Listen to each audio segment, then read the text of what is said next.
আল্লাহ নবী তারে বুকের সাথে লাগাই দাঁড়াই আছে। নবীর দুই চোখ দিয়ে দর দর করে পানি পড়ে। হঠাৎ করে নবী হেসে দিছে, হাসিয়া দিছে। তড়ি গড়ি করে কবরে রেখে নবী কবর থেকে উঠে আসছেন। আল্লাহ রাসূল কবর থেকে উঠে কবরের কিনারে দাঁড়িয়ে আছে। এক সাহাবী দাঁড়ায় বলি, ইয়া রাসূলুল্লাহ, ইয়া হাবিবাল্লাহ, আমার মা, আমার বাবা আপনার কদমে কুরবান। নবী গো, এই মুসলিম ছেলেটিকে বুকে লাগাই আপনাকে কাঁদতে দেখলাম, অঝোর নয়নে কাঁদতেছেন, কিন্তু আবার হেসে দিলেন কেন? আল্লাহ নবী ডাক দিয়ে সাহাবীরা, হাসার কারণ না বললে বুঝবা কি? আমি যা জানি তোমরা তা জানো না, আমি যা দেখি তোমরা তা দেখো না, আমি যা বুঝি গো তোমরা তা বোঝো না। শোনো গো, আমি যখন এই সন্তানটাকে কফিনে আমি বুকের সাথে নিয়াম, তার চেহারার দিকে তাকাইয়া কাঁদতেছিলাম, কফিনের দিকে তাকাইয়া কাঁদতেছিলাম, এমন সময় আমার চোখটা একটু এদিক ওদিক গেছে। যখন চোখটা এদিক ওদিক গেছে, আমি দেখি তার চতুর্দিকে জান্নাতি হুরেরা পায়ের মল নুপুর বের করে এই ছেলের গালের মধ্যে চুমা দেবার জন্য দল বেঁধে আসতেছে। আল্লাহু আকবার। ঐতিহ্যবাহী আমতলী কওমি মাদ্রাসা কর্তৃপক্ষ কর্তৃক আয়োজিত আজকের এই ঈদগাহ মাঠে মহামারী করোনা থেকে মুক্তির কামনায় দোয়া ওয়াজ মাহফিল ও হালকা জিকিরের সংগ্রামী সভাপতি মেয়র মহোদয়, মঞ্চে উপস্থিত আমন্ত্রিত মেহমান এবং মুআজ্জাজ মোহতারাম, ওয়াজিবুল এহতেরাম, কাবিল এহতেরাম হযরত উলামা ইকরামগণ, সুধী মণ্ডলী, বিভিন্ন এলাকার থেকে আগত প্রাণপ্রিয় মর্দে মুজাহিদ মুসলমান ভাইরা, পর্দার আড়ালের সম্মানিতা মা ও বোনেরা, আল্লাহ শুকর যে মহান আল্লাহ দয়া করে, মায়া করে, মহব্বত করে, ভালোবেসে বিভিন্ন এলাকার থেকে একত্রিত করে একটি দিনই পরিবেশে নেককার, পরহেজগার, মুত্তাকিন, আলেম, ওলামা, পীর, বুজুর্গ, হাফেজ, কারি, সাদা দাড়িয়ালাদের সাথে আমাদেরকে জুড়ে মিলে বসার মতো তৌফিক এনায়েত করেছেন। মাগরিবের নামাজের জামাতের পরে অত্র মাদ্রাসারই প্রাক্তন ছাত্র, বর্তমান শাইখুল হাদিস অনেক গুরুত্বপূর্ণ ওয়েটফুল ওজনওয়ালা কথা বয়ান করে গেছেন। নামাজ কি বাদ আমার অত্যন্ত শ্রদ্ধাভাজন ব্যক্তিত্ব, আপনাদেরই সকলের মাটি ও মানুষের মানুষ, প্রাণের মানুষ, আমতলী কওমি মাদ্রাসার সুযোগ্য মোহতামিম হযরত মাওলানা ওমর ফারুক সাহেব হুজুর, আল্লাহ তাকে দীর্ঘজীবী করুক, অনেক গুরুত্বপূর্ণ দিক নির্দেশনামূলক কথা বলেছেন। আমার অত্যন্ত শ্রদ্ধাভাজন চুনাখালীর হুজুর কেবল মাইক ধরছিলেন, কথা বলতে পারে না, আল্লাহ ওনাকেও কবুল করুক, আমাদের সবাইকে কবুল করুক। চেয়ারম্যান সাহেব বসা আছে, আল্লাহ তাকে কবুল করুক। আমি, আপনারা জানেন, কোনো দলাদলির ওয়াজ পছন্দ করি না, আমি নিজে করিও না। বর্তমানে দলাদলির কারণে 92 জন মুসলমান বাংলাদেশে আমরা বড় বিপেকে পড়ে গেছি। ঠিক না? ঠিক জোরে। দুনিয়া করোনার কারণে সারা পৃথিবীটা স্থবির হয়ে গেছে। কিসের কারণে? জোরে বলেন। আব্বা, আমি আপনাদের কাছে জিজ্ঞেস করি, মাস্ক লাজেম, হ্যান্ড ওয়াশ লাজেম, ফিজিক্যাল ডিস্টেন্স লাজেম, সোশ্যাল ডিস্টেন্স লাজেম, কিন্তু এগুলা মাখলুক, খালেক না। ক্লিয়ার? মাখলুক, খালেক না। এগুলা করতে হবে লাজেম, অবশ্যই। স্বাস্থ্য মন্ত্রণালয়ের গণপর্যন্ত যদি বাংলাদেশ সরকারের স্বাস্থ্য মন্ত্রণালয়ের নির্দেশ আপনার আমার সুস্থ থাকার, জাতির জন্য, দেশের জন্য, মানুষের জন্য, মানবতার মুক্তির জন্য, সুতরাং এগুলা লাজেম, কিন্তু এগুলা আমাকে বাঁচাইতে পারবে এমন একদিন করা যাবে না। একটা হলো খালেক আর একটা হলো মাখলুক। আমি কি বুঝাতে পেরেছি? জোরে বলেন। খালেক আর মাখলুক, সৃষ্টি আর স্রষ্টা, সৃষ্টি আর। এখন যদি আল্লাহ বলে এই দুনিয়ার করোনা কোন ফায়াকুন, বন্ধ তো বন্ধ, হট যাও তো হট যাও, ঠিক না? কেন এই দুনিয়াতে করোনা? কেন দুনিয়াতে করোনা? বিমা কাসাবাত আইদিন নাস, আমাদের হাতের কামাই। বাবা কথা বললেন না বাবা, খুব আমার ডিস্টার্ব হবে, আমি তড়িৎ গতিতে দৌড় দেবো ইনশাআল্লাহ। কিসের কারণ? জোরে বলেন। ছেলে তার বাবা মার প্রতি দায়িত্ব পালন করে না, বাবা মা সন্তানের প্রতি যথাযথ দায়িত্ব পালন করে না, ওস্তাদের সাথে ছাত্রের মিল নাই, ইমামের সাথে মুক্তাদের মিল নাই, ভাইয়ের সাথে ভাইয়ের মিল নাই, সরকারি দলের সাথে বিরোধী দলের মিল নাই, চেয়ারম্যান সাথে জনগণের মিল নাই, নাকি জোরে বলেন নাকি? সব জায়গায় হক নষ্ট। ঠিক। এই কারণে সারা দুনিয়াতে যারা গণতন্ত্রের সবচেয়ে বড় 1 নম্বর প্রথম সারির গণতন্ত্রের দাবিদার, তারা এখন মাসের শক্তির বলে কি করতেছে? ডোনাল্ড ট্রাম্প না ডেরাম না ডেরাম, এখন মনে হচ্ছে ড্রাম। তোমরা গণতন্ত্রের দাবি করো, মুসলমানদেরকে বলো টেররিস্ট, তাইলে তোমরা কোন রিস্ক? তুমি কোন রিস্ক? জবাব দাও। ঠিক তো ঠিক? ইউটিউবের যুগ, স্যাটেলাইটের যুগ, ইন্ডোস্কোপের যুগ, আলট্রাসোনোগ্রাফির যুগ, ভিডিও কলের যুগ, সব ঠিক আছে। তাহলে এই যুগে তুমি এখন মোবাইল ধরিয়া সার্চ দাও, who is the best man in this world, সারা দুনিয়ার মধ্যে সবচেয়ে ভালো মানুষ বেস্ট ম্যান কে? এখন মোবাইলে বেরিয়ে আসবে মুহাম্মদুর রাসূলুল্লাহ সাল্লাল্লাহু আলাইহি ওয়াসাল্লাম। যদি না আসে আর জীবনে সিরাজি ওয়াজ করবে না, প্লিজ কমিটমেন্ট। হিন্দু থাকেন, বৌদ্ধ থাকেন, ইহুদি থাকেন, খ্রিস্টান থাকেন, নাস্তিক থাকেন, আল্লাহকে মানেন না মানেন, মৌলবীদের গোষ্ঠী শুদ্ধা গালি দেন, কিন্তু এখন প্রমাণ করবেন আমি আর ওয়াজ করব না। এখন মোবাইলে সার্চ দেবেন, হু is the best man in this world, দুনিয়ার মধ্যে সবচেয়ে ভালো মানুষটি কে?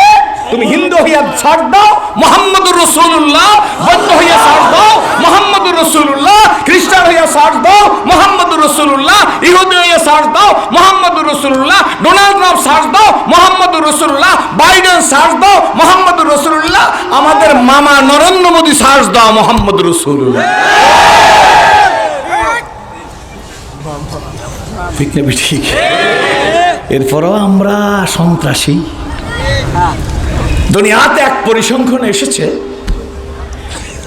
100টা সন্ত্রাসী কর্মকাণ্ডের মধ্যে 96.6% হইল অন্য ধর্মাবলম্বী লোকেরা, মুসলমানরা বাকিটা, তাও সাজানো গোছানো।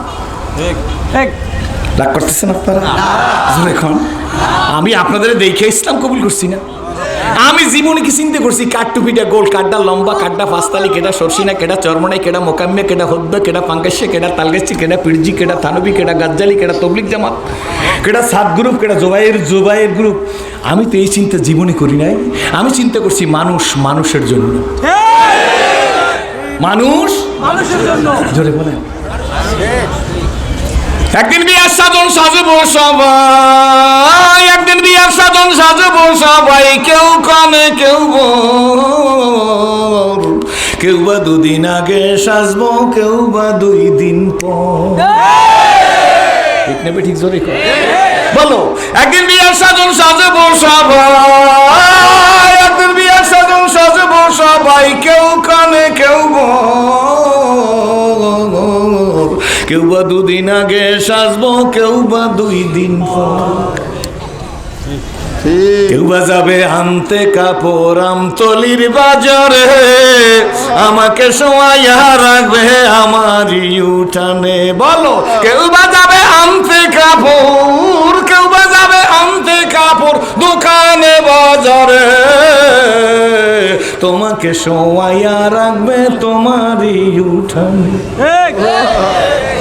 সময় কিন্তু, বলো, সময় কিন্তু বেশি নাই, নিঃশ্বাসের আর ঠিক নেবে? ঠিক বলুন না, সময় কিন্তু বেশি নাই, নিঃশ্বাসের আর বিশ্বাস নাই। দলদলি, ফালাফালি, বিবৃতি, পাল্টা বিবৃতি, হিংসাত্মক, আক্রমণাত্মক কথা চাই না। মিডিয়ার ভাইয়া না দ্বারা এই কাজ করবো জান। তবে একটা কথা শুরুতে বলি, আমার মেয়র মহোদয় চেয়ারম্যান সাহেব আছে এখানে, ওনাগরে ধন্যবাদ দিয়ে দোয়া করি এই কারণে, যদি এইরকম মেয়র সব জায়গায় হইতে তাহলে মাহফিলগুলো বন্ধ হইতে না। কইবেন হুজুর আমনে একটু আগে কইলেন social distance, physical distance, hand wash, mask, কই? আপনি প্রশ্ন করতেই পারেন, ঠিক আছে, কিন্তু আমার একটা কথা, আমার দিকে তাকান। এই দুনিয়াতে যারা, বাংলাদেশে যারা করোনায় মারা গেল, আল্লাহ যেন তাদের কবরকে জান্নাতের বাগান বানিয়ে দেয়।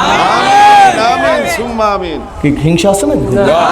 মরলোকে প্রাক্তন স্বরাষ্ট্রমন্ত্রী সাহারা খাতুন মান্না দোয়া করছি, আমার প্রত্যেকটা দোয়ার বদলে 1 লাখ করে টাকা দেবেন।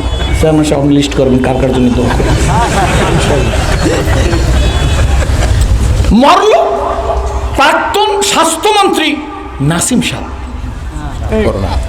কিসে মারা গেল? করোনা না হেলে তো সস্তায় খাইতে পারত, করোনা।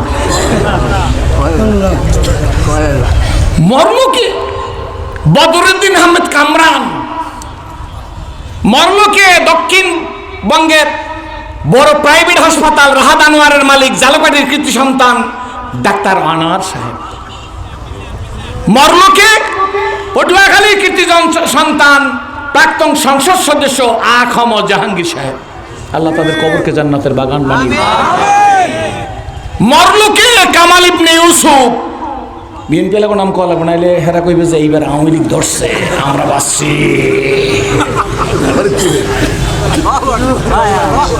কি শব্দের নাম মরে না? কামাল ইবনে ইউসুফ ফরিদপুরে। আচ্ছা আমি আপনাকে জিজ্ঞেস করি, ওয়া জানো শুরু করবো না, আগে বুঝছেন এই আমতলী কমি মাদ্রাসা হাফিজি সেকশনের কয়টা ছেলে মারা গেছে লিখতেন হুজুর? কমি মাদ্রাসা, লিল্লা বোর্ডিং, এতিমখানা, মসজিদের ইমাম মরে নাই তা না, কয়জন বাংলাদেশে কয়জন ইমাম মারা গেছে চেয়ারম্যান সাহেব? কয়জন? চেয়ারম্যান সাহেব ভদ্রকারের মানুষ ভদ্রম কথা, ঠিক না বেটি? জ্ঞানী মানুষের জ্ঞানী মত কথা। এই কয়টা ইমাম মারা গেল, কয়টা মুয়াজ্জিন মারা গেল, কয়টা মাদ্রাসা শিক্ষক মারা গেল? যারা মারা গেছে তারা খারাপ মানুষ না, কিন্তু মরছে কারা? হাজার হাজার না লাখো লাখো কোটি মিলিয়ন ট্রিলিয়নের ডলারের মালিক যারা, তারা দুনিয়ার থেকে বিদায়।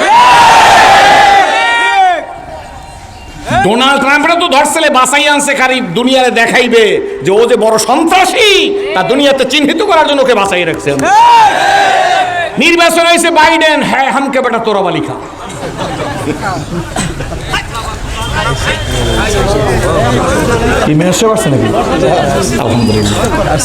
সামনে জায়গা দেন,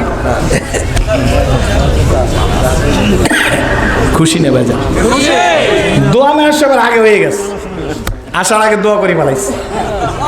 বলছি এইরকম মেয়র যদি সারা বাংলাদেশে হইতো তো করোনা হইতো না, আর ওয়াজও থাকতো। মাহফিল বন্ধ হইতো না, কারণ এই সিনার মধ্যে কোরআন আছে। জোরে কোরআন আছে। চলিতে চরণ হইল বাস কমিল বাহুর বল, আল্লাহু আকবার। অতীত জীবন কাহিনী স্মরণে নয়নে ঝরিছে জল,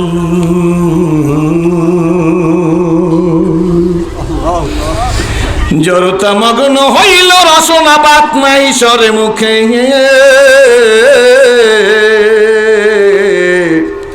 সকল সাহস কমিল আমার ভীতি ভরা শুধু বুকে। মনিরুল ইসলাম বাবুল ভাই যমুনা গ্রুপের মালিক, কেডা? যমুনা গ্রুপের মালিক। যমুনা গ্রুপ বুঝুন তো? মরার সময় কয় ডাক্তার সাহেবরা বাঁচবো না বুঝা ফালাইছি 12 জন দেশি বিদেশি ডাক্তার, চতুর্দিকে বুঝছি বাঁচবো না, কিন্তু একটু রিল্যাক্সে শ্বাসটা নিতে দেন, এই কষ্ট আর সহ্য করা যায় না। কত হাজার কোটি টাকা মিডিয়ায় খবর নিয়ে দেখেন, বলে কত হাজার কোটি টাকা লাগবে, সেকে সই করিয়ে নেন, আমি একটু রিল্যাক্সে শ্বাস করিয়া মরবার চাই। কিতাব পড়ো, কোরআন পড়ো, পড়লি আল্লাহর লেখা,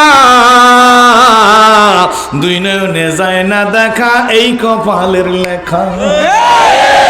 বলো দুই নয়নে যায় না দেখা, এই কপালের লেখা, অন্ধকারে পথের মাঝে চলছো ভায়া একা, মনের কোণে খেলছে তোমার কত আঁকা বাঁকা, সাদ্দাত সমপল কত মায় নাইকো ফেলিতে দিবে, হুঙ্কারে মালাকুল মওত তোমায় নিয়া যাবে। আজকের আর ওয়াজ লাগে না বাবা গো, সবচেয়ে বড় ওয়াজ কয়টা ছেলে পাগলি আছে? পাঁচটা ছেলে। এটা বড় বড় ওয়াজ, কি বলেন ঠিক? এর চেয়ে বড় ওয়াজ আর নাই, আছে? বলবেন বুঝি না, কি বুঝতে চান? দুনিয়ায় যদি এক জেল কাগজের কোরআন না থাকে, আমতলি কওমি মাদ্রাসা হাফিজি সেকশনের একটা ছেলেরে দাঁড়া করাইব, এই ছেলে আলিফ লাম মিম হইতে নাস পর্যন্ত 30 পারা কোরআন বইলা দিয়া যাইবে। মিডিয়ার যুগ, স্যাটেলাইটের যুগ, ইন্ডোস্কোপির যুগ, আল্ট্রাসোনোগ্রাফের যুগ, ভিডিও কলের যুগ, লাখ লাখ কপি কোরআন তার সিনার ভিতর থেকে বের হয়ে যাইবে। আল্লাহ কোরআন সিনার মধ্যে মওজুদ করে দিছে। অন্য ধর্মাবলম্বী ভাইরা আছেন, যথাযথ সম্মানপূর্বক আমি আপনাদের বলি, যদি প্রয়োজন হয় স্টেজে আসেন, চেয়ারম্যান সাহেব আছে, মেয়র মহোদয় আছে, বড় বড় আলেম ওলামারা আছে, বলুন তো মিডিয়ার যুগে গীতা, মহাভারত, রামায়ণ, ত্রিপিটক, বেদ, উপবেদ, জিন্দাবস্তাদিগানিকা, মনুশ্রুতি, প্রচলিত তৌরাত, প্রচলিত জব্বুর, প্রচলিত ইঞ্জিল, দুনিয়ার যত ধর্মগ্রন্থ, বলুন তো আমার আল্লাহর কোরআন ছাড়া কোন ধর্মগ্রন্থের একজন হাফেজ পাবেননি? Why not? কেন না? দিস ইজ দ্য ট্রুথ, এইটাই সত্য। দুনিয়ার কোন লেখক যদি কোনো বই পুস্তক লিখে, লেখা শেষ দিয়ে লিখে দেয়, শেষ দিয়ে না আগে শেষ দিয়ে লিখে দেয়, আমার লেখার মধ্যে কোনো ভুল ত্রুটি পরিলক্ষিত হইলে আমাকে জানিয়ে দিলে গো, আমি পরবর্তী ছাপায় সংশোধন করে ছাপিয়ে দিব। কিন্তু আমার আল্লাহ, বলুন না আমার আল্লাহ, ভালো লাগছে না খারাপ লাগছে? আর আল্লাহ 2000 জায়গায় এখন আমার আল্লাহ, আমার আল্লাহ কোরআনের শুরুতেই বইলা দিছে, দেয়ার ইজ নো ডাউট, এই কোরআনের মধ্যে কোনো শক নাই, শোভা নাই, সন্দেহ নাই, সন্দেহের বিন্দু মাত্র অবকাশ নাই। আছে নাকি? দুনিয়ার একটা কোরআনের মধ্যে একটা জের জবর নক্তার কোনো পরিবর্তন আছে নিজরে কোন নাই? কেন? জিব্রিল আলাইহিস সালাম কেডা আয়াত নিয়ে আসছে নবীর কাছে, জিব্রিল কোরআন শরীফের আয়াত শুনাইতেছে, নবীজিরে শুনাইতেছে, নবীজি খুব তড়িৎ গতিতে কোরআন শরীফের আয়াত পড়তেছে, মুখস্থ করার জন্য, কণ্ঠস্থ করার জন্য, সিনার ভিতরে ঢুকাবার জন্য। দেখেন হাফিজি মাদ্রাসার ছেলেরা পড়ে আলিফ লাম মিম যালিকাল কিতাবু লা রাইব, আর ঢোলে ঢোলে না? হাফিজ সাহেব কোন? জি ঢোলে। কি ঢোলে না? আচ্ছা চিন্তা করছেন ওরা এত ঢোলে কেন? কই ঢোলে না, আমার আল্লাহ ঢুলা। পড়া ধরলেই ঢোলে শুরু। কই ঢোলে কেন? শোন, ওস্তাদ কোরআন শরীফ সামনে নিয়ে পড়াইতেছে, ছেলে পড়তেছে, দ্রুত পড়িয়ে যাইতেছে, লিখলাম ভীম জালিকাল কথা বলে আর ভিতরে পড় না, ঘুমে এসে গেছে। আর ওস্তাদ একটা পিটান দিচ্ছে, পিঠের উপর একটা পিটান দিচ্ছে, না হুজুর ঘুমাইছিল। এই তুই কোরআন শরীফ পড়তে গিয়ে ঘুম আসলো কেন? মানুষ যখন কোরআন শরীফ তেলাওয়াত করে, আল্লাহর রহমতের বারিশ তার মাথার উপর বর্ষণ হয়, রহমতের বৃষ্টি, রহমতের বৃষ্টি বর্ষণ হয়, তখন তার চোখের মধ্যে ঘুম আসে। পীরের মুরিদ জিকির করে সুবহানাল্লাহ, আলহামদুলিল্লাহ, আল্লাহু আকবার, লা ইলাহা ইল্লাল্লাহ, আল্লাহ আল্লাহ। শেষ সময় যাই যখন আল্লাহ আল্লাহ, কি রে আল্লাহ আল্লাহ করতে বইলে ঘুমাইসলি কেন? কয় ঘুমের জিকিরের মধ্যে এমন ঘুম আসছে, কোথায় জানি চলে গেছি। কয় ব্যাপারটা কি? তুই যখন আল্লাহর জিকির করো, রহমতের বৃষ্টি তোর উপরে বর্ষণ হয়। কিন্তু না, ক্যাসিনোর সামনে যাইয়ে দেখ, ঘুম আসবে না।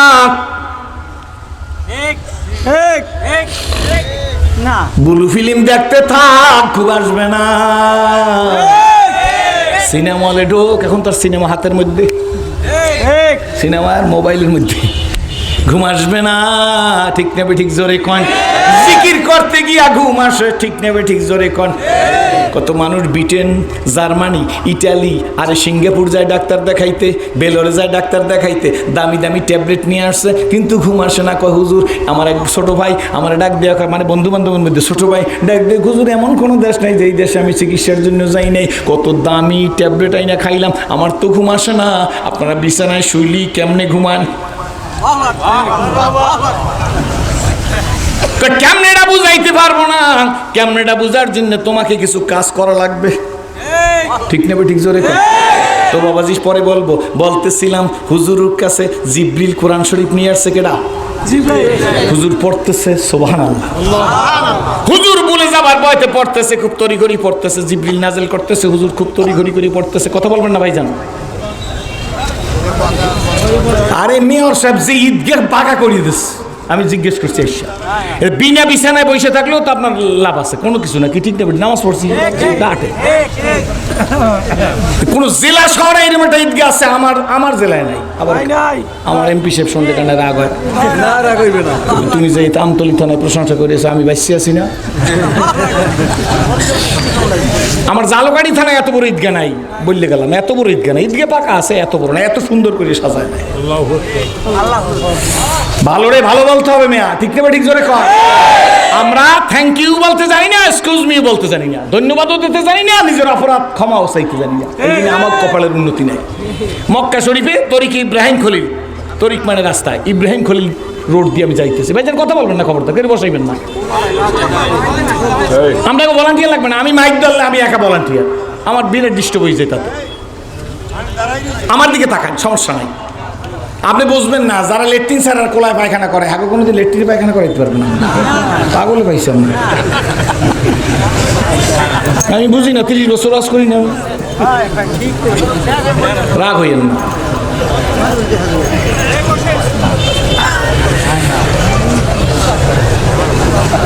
তরিকি ইব্রাহিম খলিল শোনেন, এই ইব্রাহিম খলিল রাস্তা দিয়ে যাইতেছি, এক সৌদি, খুব মজার কথা, এই পাও টানতে টানতে যাইতেছে, ডায়াবেটিসের রোগী, পায়ের মধ্যে পছন্দ হচ্ছে, উপরে ব্যান্ডেজ লাগানো, ব্যান্ডেজের উপর দিয়ে তার রক্তের দাগ দেখা যাইতেছে।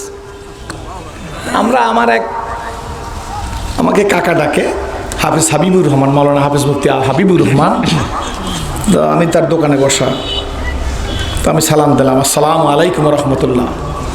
সৌদি পাও টাইনে টেনে যাইতেছে আর কয় ওয়ালাইকুম আসসালাম, কাইরান তৈবান মোবারকান, আলহামদুলিল্লাহ সুম্মা আলহামদুলিল্লাহ। এরপরে তো আঞ্চলিক ভাষায় যা কইছে, কদ্দুর খাই যাইতে আছে আর বলতে আছে। ধন্যবাদ। তো আমি বললাম যে হাবিব এই লোকটা কি বলতেছে, এরপরে যা বলে এগুলো বুঝি না, আঞ্চলিক ভাষা, কারণ আঞ্চলিক ভাষা তো আর আরবি পড়লেই বোঝা যায় না। কারণ আমাদের হলে আমরা বলি কুমকুমিয়া হাবিবি কামতানামু, কুম মানে ওঠো, আর অ্যারাবিয়ান রাখে ইয়াল্লা গুম, গুম। তো কুম আর গুম আরবি শব্দ লেখলে হয় হুজুর না? তা আমি হাফেজ মাওলানা হাবিবুর রহমান সাহেবকে জিজ্ঞেস করলাম যে বাবা এই লোকটা কি বলতে বলতে যাইতেছে? কয় কাকা খালি ধন্যবাদ শুকরিয়া আল্লাহ। কয় ভালো আছি আলহামদুলিল্লাহ। কে ফাহাল? জিজ্ঞেস করলাম কেমন আছো? আলহামদুলিল্লাহ খাইরান তৈবান মোবারকান ফি। কয় কাকা এই সৌদি আরবের লোক, ওর পায়ের মধ্যে ডায়াবেটিসে পছন্দ হচ্ছে, এরপরও শুকরিয়া আদায় করছে, আলহামদুলিল্লাহ সুম্মা আলহামদুলিল্লাহ সুম্মা আলহামদুলিল্লাহ। আর আমি সিরাজি সাহেব, আমি যদি আসা জিজ্ঞেস করে হুজুর কেমন আছেন? ভালো নাই, কালকে ছিলাম নীলফামারী, তারপর ছিলাম রংপুর, এরপরে কুড়িগ্রাম, এরপর কুষ্টিয়া, দিনাজপুর, মানে ডিমান্ড বাড়াই আমার খুব যায়। এরপরে আমি আসলাম গাড়ি দিয়ে, তারপরে একটু বিশ্রাম করলাম। মানে আমি গাড়ি দিয়ে আসছি, এটা আমরা শুনেই দিছি, মানে কথা বলছেন না যে আমি গাড়ি দিয়ে আসছি না গরুর গাড়িতে আসছি, এটা জাতি জানতে চাইছে, এটা একটা এক্সট্রা ফুটানি। ভাষা আমার বেশি ভালো না, কিন্তু ঠিক তবে ঠিক জোরে খান। এই কারণেই তো আপনাকে ওয়াজ করি, আপনাকে ভালো হওয়ার জন্য। আগে আমার ওয়াজে বসার আগে বলা উচিত তুমি আগে ভালো হও, তারপর জাতিকে কথা বলো। আমরা অধিকাংশ লোক আপনাদেরকে ভালো হইতে বলি, কিন্তু আমরা ভালো হই না। এই কারণে আমাদের ওয়াজ কানে বাড়ি খাই অন্যদিক চলে যায়, কলবের মধ্যে বসে না। আমরা সবাই বলি তুমি ভালো হও আর আমি যেমন আছি তেমনই থাকবো, এই কারণে কাজ হয় না। এই জন্য বলছি এই কথাটা, যে যার যে গুণ প্রশংসা সেটা বলতে হবে, তাইলে আল্লাহ পাক নিয়ামত বাড়িয়ে দিবে। ঠিক না? ঠিক জোরে কর। তো বলতেছিলাম, মনে আছে তো? ওয়াজ শুরু করিনি, খালি ভূমিকা দিয়ে আপনাকে আটকাইতেছি। এই হুজুর খুব দ্রুত বইলে যাইতেছে, আলহামদুলিল্লাহ কোরআন কি জিনিস। পৃথিবীর মধ্যে শ্রেষ্ঠ মানুষকে? আমার কথা, মেয়র সাহেবের কথা, সরসিনার পীর সাহেব হযরতের কথা, চরমনার পীর সাহেব হুজুরের কথা, জৌনপুরের পীর সাহেব হুজুরের কথা, তবলিগি জামাতের কথা? জোরে বলেন কার কথা? আপনি এখন সার্চ দেন, which the best man in this world, বিশ্বের সবচেয়ে ভালো মানুষ কে? এখন বেরিয়ে আসবে মুহাম্মদুর রাসূলুল্লাহ। সুবহানাল্লাহ। এই নবী আমার মুখ নাড়তেছেন তড়িৎ গতিতে কোরআন শরীফ বোধগম্য নিজের সিনার ভিতরে নেওয়ার জন্য, স্মরণে রাখার জন্য হুজুর তড়িঘড়ি করে মুখ নাড়তেছে। কিন্তু নবী যে মুখ নাড়তেছে, আল্লাহর সহ্য হচ্ছে না, আমার নবীর কষ্ট হইতেছে। এই আমি মাইক ঠিক করে দাও, আমার দিকে তাকা। আল্লাহ সহ্য হয় না, কারণ আমি খোদা যার ইন্তজারে হাল দে মানিস্ত, খোদা যার ইন্তজারে হাল দে মানিস্ত, মোহাম্মদ চশমে ভরায়ে সানানিস্ত। রে কোন সুবহানাল্লাহ। বন্ধু আমার, হাবিব আমার, ইব্রাহিম খলিলুল্লাহ আমার প্রেমে পাগল হইয়া নিজের ইসমাইলকে জবহ করছে। আমি আল্লাহ আপনার ইন্তজারে পাগল। ইব্রাহিম খলিলুল্লাহ সব পারে আমার জন্য, বন্ধু গো হাবিব আমার, আমি আল্লাহ সব পারি আপনার জন্য। ওদিকে তাকাইন না।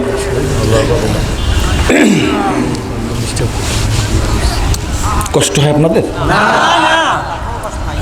আল্লাহর হাবিব বুক নাড়তেছে। সুবহানাল্লাহ। এই 5টা ছেলে সবচেয়ে বড় ওয়াজ না আজকে? কি বল? নবী আমার মুখ নাড়তেছে, আমার নবী প্রেশান। এমন সময় আল্লাহ বলে না না, হয় না, লা তুহাররিক বিলিসানাকা। জোরে কোন সুবহানাল্লাহ। আপনি মুখ, এটাকে বাংলায় বলে সঞ্চালন করা। ভালো বাংলা হইল কি? সঞ্চালন করা। আপনি জিহ্বাকে সঞ্চালন করতে হবে না নবী হে, আপনি শুনে যান, আপনার হৃদয়ের মধ্যে বসাই দেওয়ার দায়িত্ব আমি আল্লাহ। নাহনু নাযালনা যিকরা ওয়া ইন্না লাহু লাহাফিজুন। এই কোরআন নাযিল করছি আমি, এটাকে সিনার মধ্যে বসাই দেওয়ার দায়িত্ব আমার, এই সংরক্ষণের দায়িত্ব যারা বলেন কার? আল্লাহ বলেন এই কোরআন আমি নাযিল করছি, এটাকে সংরক্ষণ করব আমি আল্লাহ। খুশি না বাজার? খুশি না বন্ধু? আসুন, আমার আল্লাহ ওই কোরআন নামক সম্পদ আমাদের দান করেছে। এখানে একটা কথা না বললে হয় না না গো। আমরা সব জায়গায় ভুল করি, কি বলেন ঠিক না ভাই? ঠিক। আপনা করে দেখে আমি বাজান মুসলমান হয়েছি, ইসলাম কবুল করেছি। আমার একটা কথা, মনে কিছু করবে না, কে কোন দলের লোক আমার দরকার নাই। আমরা কোরআনকে শুধু ধর্মের বই মনে করেছি। নামাজ রোজা হজ যাকাত পর্দা পুশিদা তাবলীগ আর জিকিরের কথা আছে, আর বুঝি কোরআনে কিছু নাই, এইটা মনে করছি, কি বলেন ঠিক না বেঠি? 2 নম্বরে ইসলামকে বাজান শুধু একটা ধর্ম মনে করছি, কি বলেন ঠিক না বেঠি? হিন্দু একটা ধর্ম, বৌদ্ধ একটা ধর্ম, ইহুদি একটা ধর্ম, খ্রিস্টান একটা ধর্ম, এমনি করে মনে করছি। ইসলামও বুঝি শুধু একটা ধর্ম, কি বলেন ঠিক না বেঠি? কোরআন শরীফকে ধর্মের বই মনে করছি, ইসলামকে ধর্ম মনে করছি, মুহাম্মদুর রাসূলুল্লাহকে ধর্মের নেতা মনে করছি, আর কোন নেতা মনে করি নাই। এখানেই আমাদের ভুল। ভালো করে শুনবেন বাজান, বড় জ্ঞানী গুণী শিক্ষিত লোকের জায়গা এটা, আমি ভালো করে বুঝি, হিসাব করে কথা বলবো ইনশাআল্লাহ। বলে কেমনে? কয় কোরআন শরীফ শুধু ধর্মের বই না, কোরআন শরীফ হলো কমপ্লিট কোড অফ লাইফ, মোকাম্মেল নিজামে হায়াত, পরিপূর্ণ জীবন ব্যবস্থার নাম। কি কোরআন? জোরে কোন সুবহানাল্লাহ। এই কোরআন শরীফের মধ্যে ব্যক্তিগত জীবন, পারিবারিক জীবন, সামাজিক জীবন, রাজনৈতিক জীবন, অর্থনৈতিক জীবন, সিরাত, সুরাত, কথাবার্তা, লেনদেন, আমল, আখলাক, লেবাস, পোশাক, ঘরে বাইরে, স্কুলে, কলেজে, মাদ্রাসা, ইউনিভার্সিটিতে সব বিধিবিধান। আমি তো অনেক জায়গায় বলি গো, একজন মুসলমান মসজিদে কোন পাও দিয়ে ঢুকবে, কোন পাও দিয়ে বের হবে, কোন পায়ে জুতা দেবে প্রথম মসজিদ থেকে নেমে, টয়লেটে কোন পাও দিয়ে ঢুকবে, কোন পাও দিয়ে বের হবে, কি দোয়া পরিয়ে ঢুকবে, কি দোয়া পরিয়ে বের হবে, চোরের কি শাস্তি, ডাকাইতের কি শাস্তি, গুন্ডার কি শাস্তি, হত্যাকারীর কি শাস্তি, কি বলেন ঠিক না ঠিক? জিনাখোরের কি শাস্তি, এমনি করে সব বিধিবিধান আমার আল্লাহ কোরআন শরীফের মধ্যে দিয়ে দিছে। জোরে কোন সুবহানাল্লাহ। মাথার চুলটা কেমন হবে, মোষটা কেমন হবে, দাড়ি কেমন হবে, লঙ্গিটা কেমনে পরবো, পাজামাটা বইসে পরবো না দাঁড়াই পরবো, বুঝেন তো?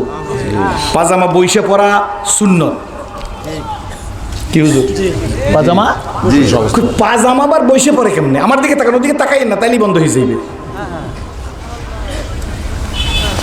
মাহফিলের কোনো ডিস্টার্ব করবে না, যাতে পাগল তালে ঠিক। আমরা কিন্তু পাগল চিনি, বস করতে করতে সব পাগল চিনি। আমার দেশে এক লোক আসলে, হ্যাঁ যদি কইতাম মামা কেমন আছেন শুনতেন না, নানা কেমন আছেন শুনতেন না, চাচা কেমন আছেন শুনতেন না। বাংলাটা যদি কইতাম, ব্যাস বাংলা বুঝেন তাই ওয়াজে বলা যাইবে না, হ্যাঁ লাঠি লাগে ঢিল মারতে। আগের তিনটা বোঝো না, এটা শুনছো কেমনি? একবার গণকারী করতে গেছে, গণকা বুঝুন তো, এই বাড়ির মধ্যে ঢুকে আর এই বাড়িতে বিপদ আছে, আপনের মধ্যে শত্রু আছে। আচ্ছা, আপনের মধ্যে শত্রু নাই কার? এই বাড়িতে বিপদ আছে, আপদের পর বিপদ আছে, সামনে মহা বিপদ আছে, নিজের মধ্যে শত্রু আছে। বেটা গরিব মানুষ, বেটা গরিব মানুষ, একটু জাল বুনাইতেছিল। বাড়ির মালিক বিবি সাহেব বসে বসে খালি পান বানাই দেয়। বিবি সাহেব পাশে বসিয়া ওই যেই বেটা গুণকারী করতে আসতেছে, দেখতেছে খালি এই সরাবান্ধা কথা কয়। ও স্বামীর ডাক দিয়ে, আপনি তো বিশ্বাস করেন না, শুনছেন কি কয়, আপনার মধ্যে শত্রু আছে। দেখবেন কিছু হইলি পেটটার মধ্যে একটু ব্যথা করা ধরলেই কয় যে বর্মিয়া এই কাজ করছে। বর্মিয়া বুঝেন না, ভাইকের মধ্যে ছোট ভাই কয় বর্মিয়া এই কাজ করছে, নাইলে বর্মিয়ার বউ করছে। সব কিন্তু সন্দেহ, আর এই সন্দেহ হইল হারাম। এই সন্দেহ কি? হুজুরা বসে আছেন, সন্দেহ কি?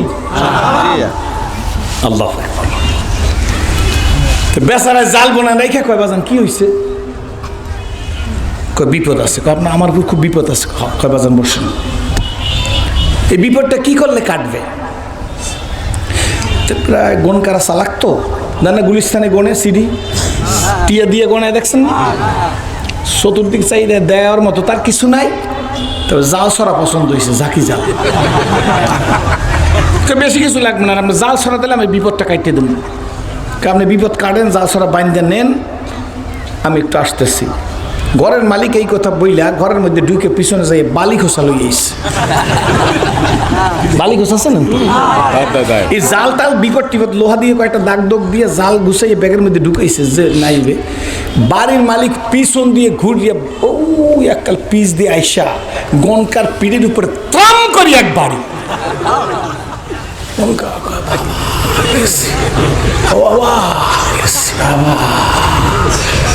তুই আমার বিপদ কাটতে আইসো, বালি খসার বাড়ি তোর বিপদ, এইটা না কাটতে আমার বাড়ি ঢুকছো কেন? জ্ঞানী যারা বুঝে তারা শুধু ইশারায়, নাদানকে কে বুঝাইতে পারিছে কোথায়। ঠিক নেবে, ঠিক জোরে। আমার বাবাজিরা, আমার বন্ধুরা, আমার মা বোন মেয়েরা, ধনী গরিব কোটিপতি লাখপতি বিদ্যান টাকা আলা বাড়িয়ালা গাড়িয়ালা সেরাজি আব্দুল্লাহ পীর বুজুর্গ সবাইকে বলি, বাবা গো আমি আমাকেও বলি, নিজেকেও বলি, শুকরিয়া আদায় করি। কোরআন শরীফকে শুধু ধর্মের বই মনে করি, ইসলাম কবুল করি নাই। ইসলামকে শুধু একটা ধর্ম মনে করি, ইসলাম কবুল করি নাই। মুহাম্মাদুর রাসূলুল্লাহ সাল্লাল্লাহু আলাইহি ওয়াসাল্লামকে শুধু ধর্মের নেতা মনে করে ইসলাম কবুল করি নাই। বাবা গো, এই কোরআন হইল কমপ্লিট কোড অফ লাইফ, মোকাম্মেল নিজামে হায়াত, পরিপূর্ণ জীবন ব্যবস্থার নাম। আর আমার নবী মুহাম্মদুর রাসূলুল্লাহ সাল্লাল্লাহু আলাইহি ওয়াসাল্লাম শুধু ধর্মের নেতা না, ইসলামী রিপাবলিক অফ মদিনার প্রথম প্রেসিডেন্ট। আমার কথা না, যদি কোনো পীর বুজুর্গ ইসলামী চিন্তাবিদরা বলতো সন্দেহ করতে পারতেন। বাবা গো, একজন ইংরেজ ঐতিহাসিক, নাম তার মিস্টার হিকটি। কি নাম? মিস্টার হিকটি দুনিয়ায় অনেক মানুষের নাম লেখছে, জীবনী লেখছে, সংক্ষেপ করে নবীজির জীবনী লেখছে, কিন্তু সংক্ষেপ যা লেখছে এই সংক্ষেপের মধ্যে লেখছে মুহাম্মাদুর রাসূলুল্লাহ সাল্লাল্লাহু আলাইহি ওয়াসাল্লাম was not mere prophet and simply religious leader but also a president politician and first president of the Islamic republic of Medina. চিৎকার মেরে বলেন মারহাবা। আমার কথা না, মিস্টার একটি বলেন মুহাম্মদ সাল্লাল্লাহু আলাইহি ওয়াসাল্লাম ওয়াজ নট মেয়ার প্রফেট, শুধু একজন নবী না, উনি একজন provident politician, Islami republic of মদিনার প্রথম প্রেসিডেন্ট। জোরে কোন সুবহানাল্লাহ। বন্ধুরা রে, আমার নবী মসজিদে নববীর ইমাম। জোরে কোন সুবহানাল্লাহ। আমার নবী 27টা যুদ্ধের সেনাপ্রধান। কয়টা? জোরে কোন। আমার নবী 27টা যুদ্ধের সেনাপ্রধান, ইসলামী রিপাবলিক অফ মদিনার প্রথম প্রেসিডেন্ট, মসজিদের নববীর ইমাম, আবার সেই রহমতের রাসূল বুড়ির গাট্টি মাথায় নিয়ে দুনিয়ার শ্রেষ্ঠ শ্রমিক হইয়া বুড়িকে আগাইয়ে দিয়ে আসে।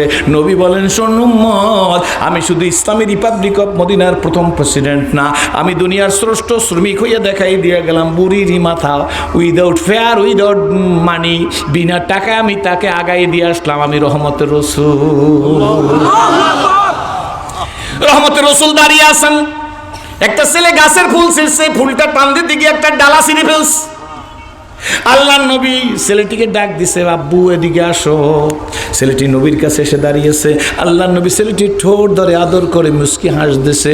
নবী যদি মুস্কি হাস দিত গো, সামাইলে তিরমিজি শরীফের মধ্যে আছে, আল্লাহর নবী মুস্কি হাস দিলে পূর্ণিমার চাঁদের চাইতে নবী পাকের চেহারা খানা উজ্জ্বল হইয়া যাইত।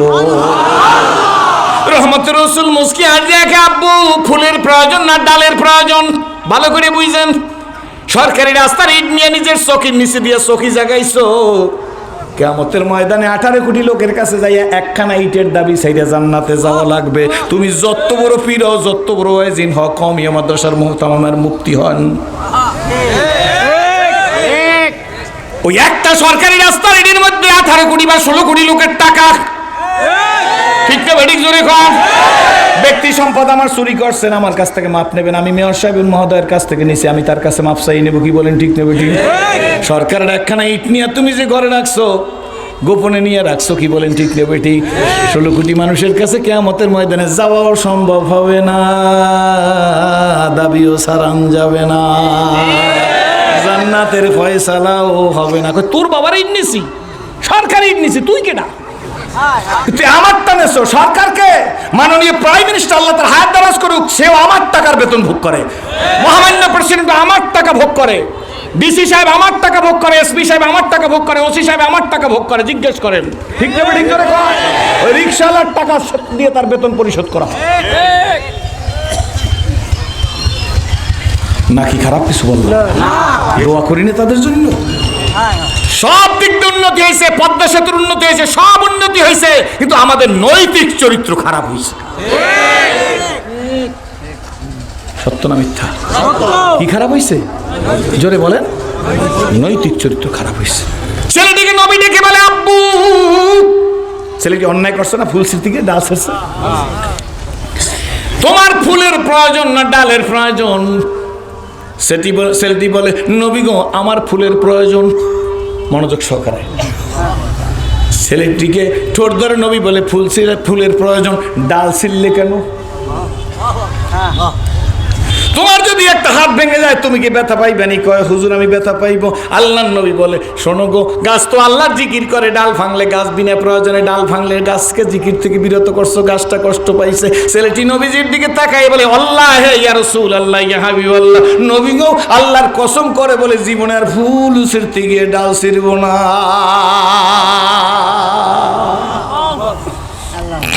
এর নাম ইসলাম।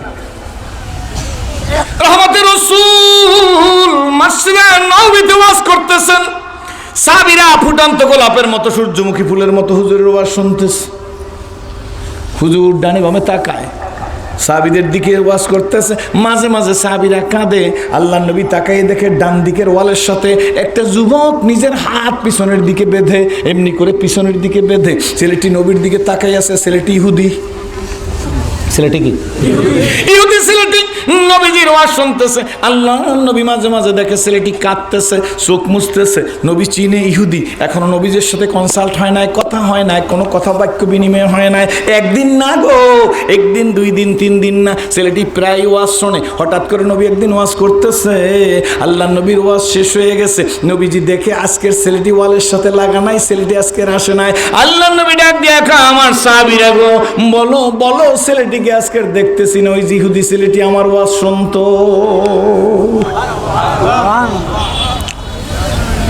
আমতলির ভাইরা, ওই নবীর উম্মত আমরা, যে নবী ইহুদির খবর নিছে।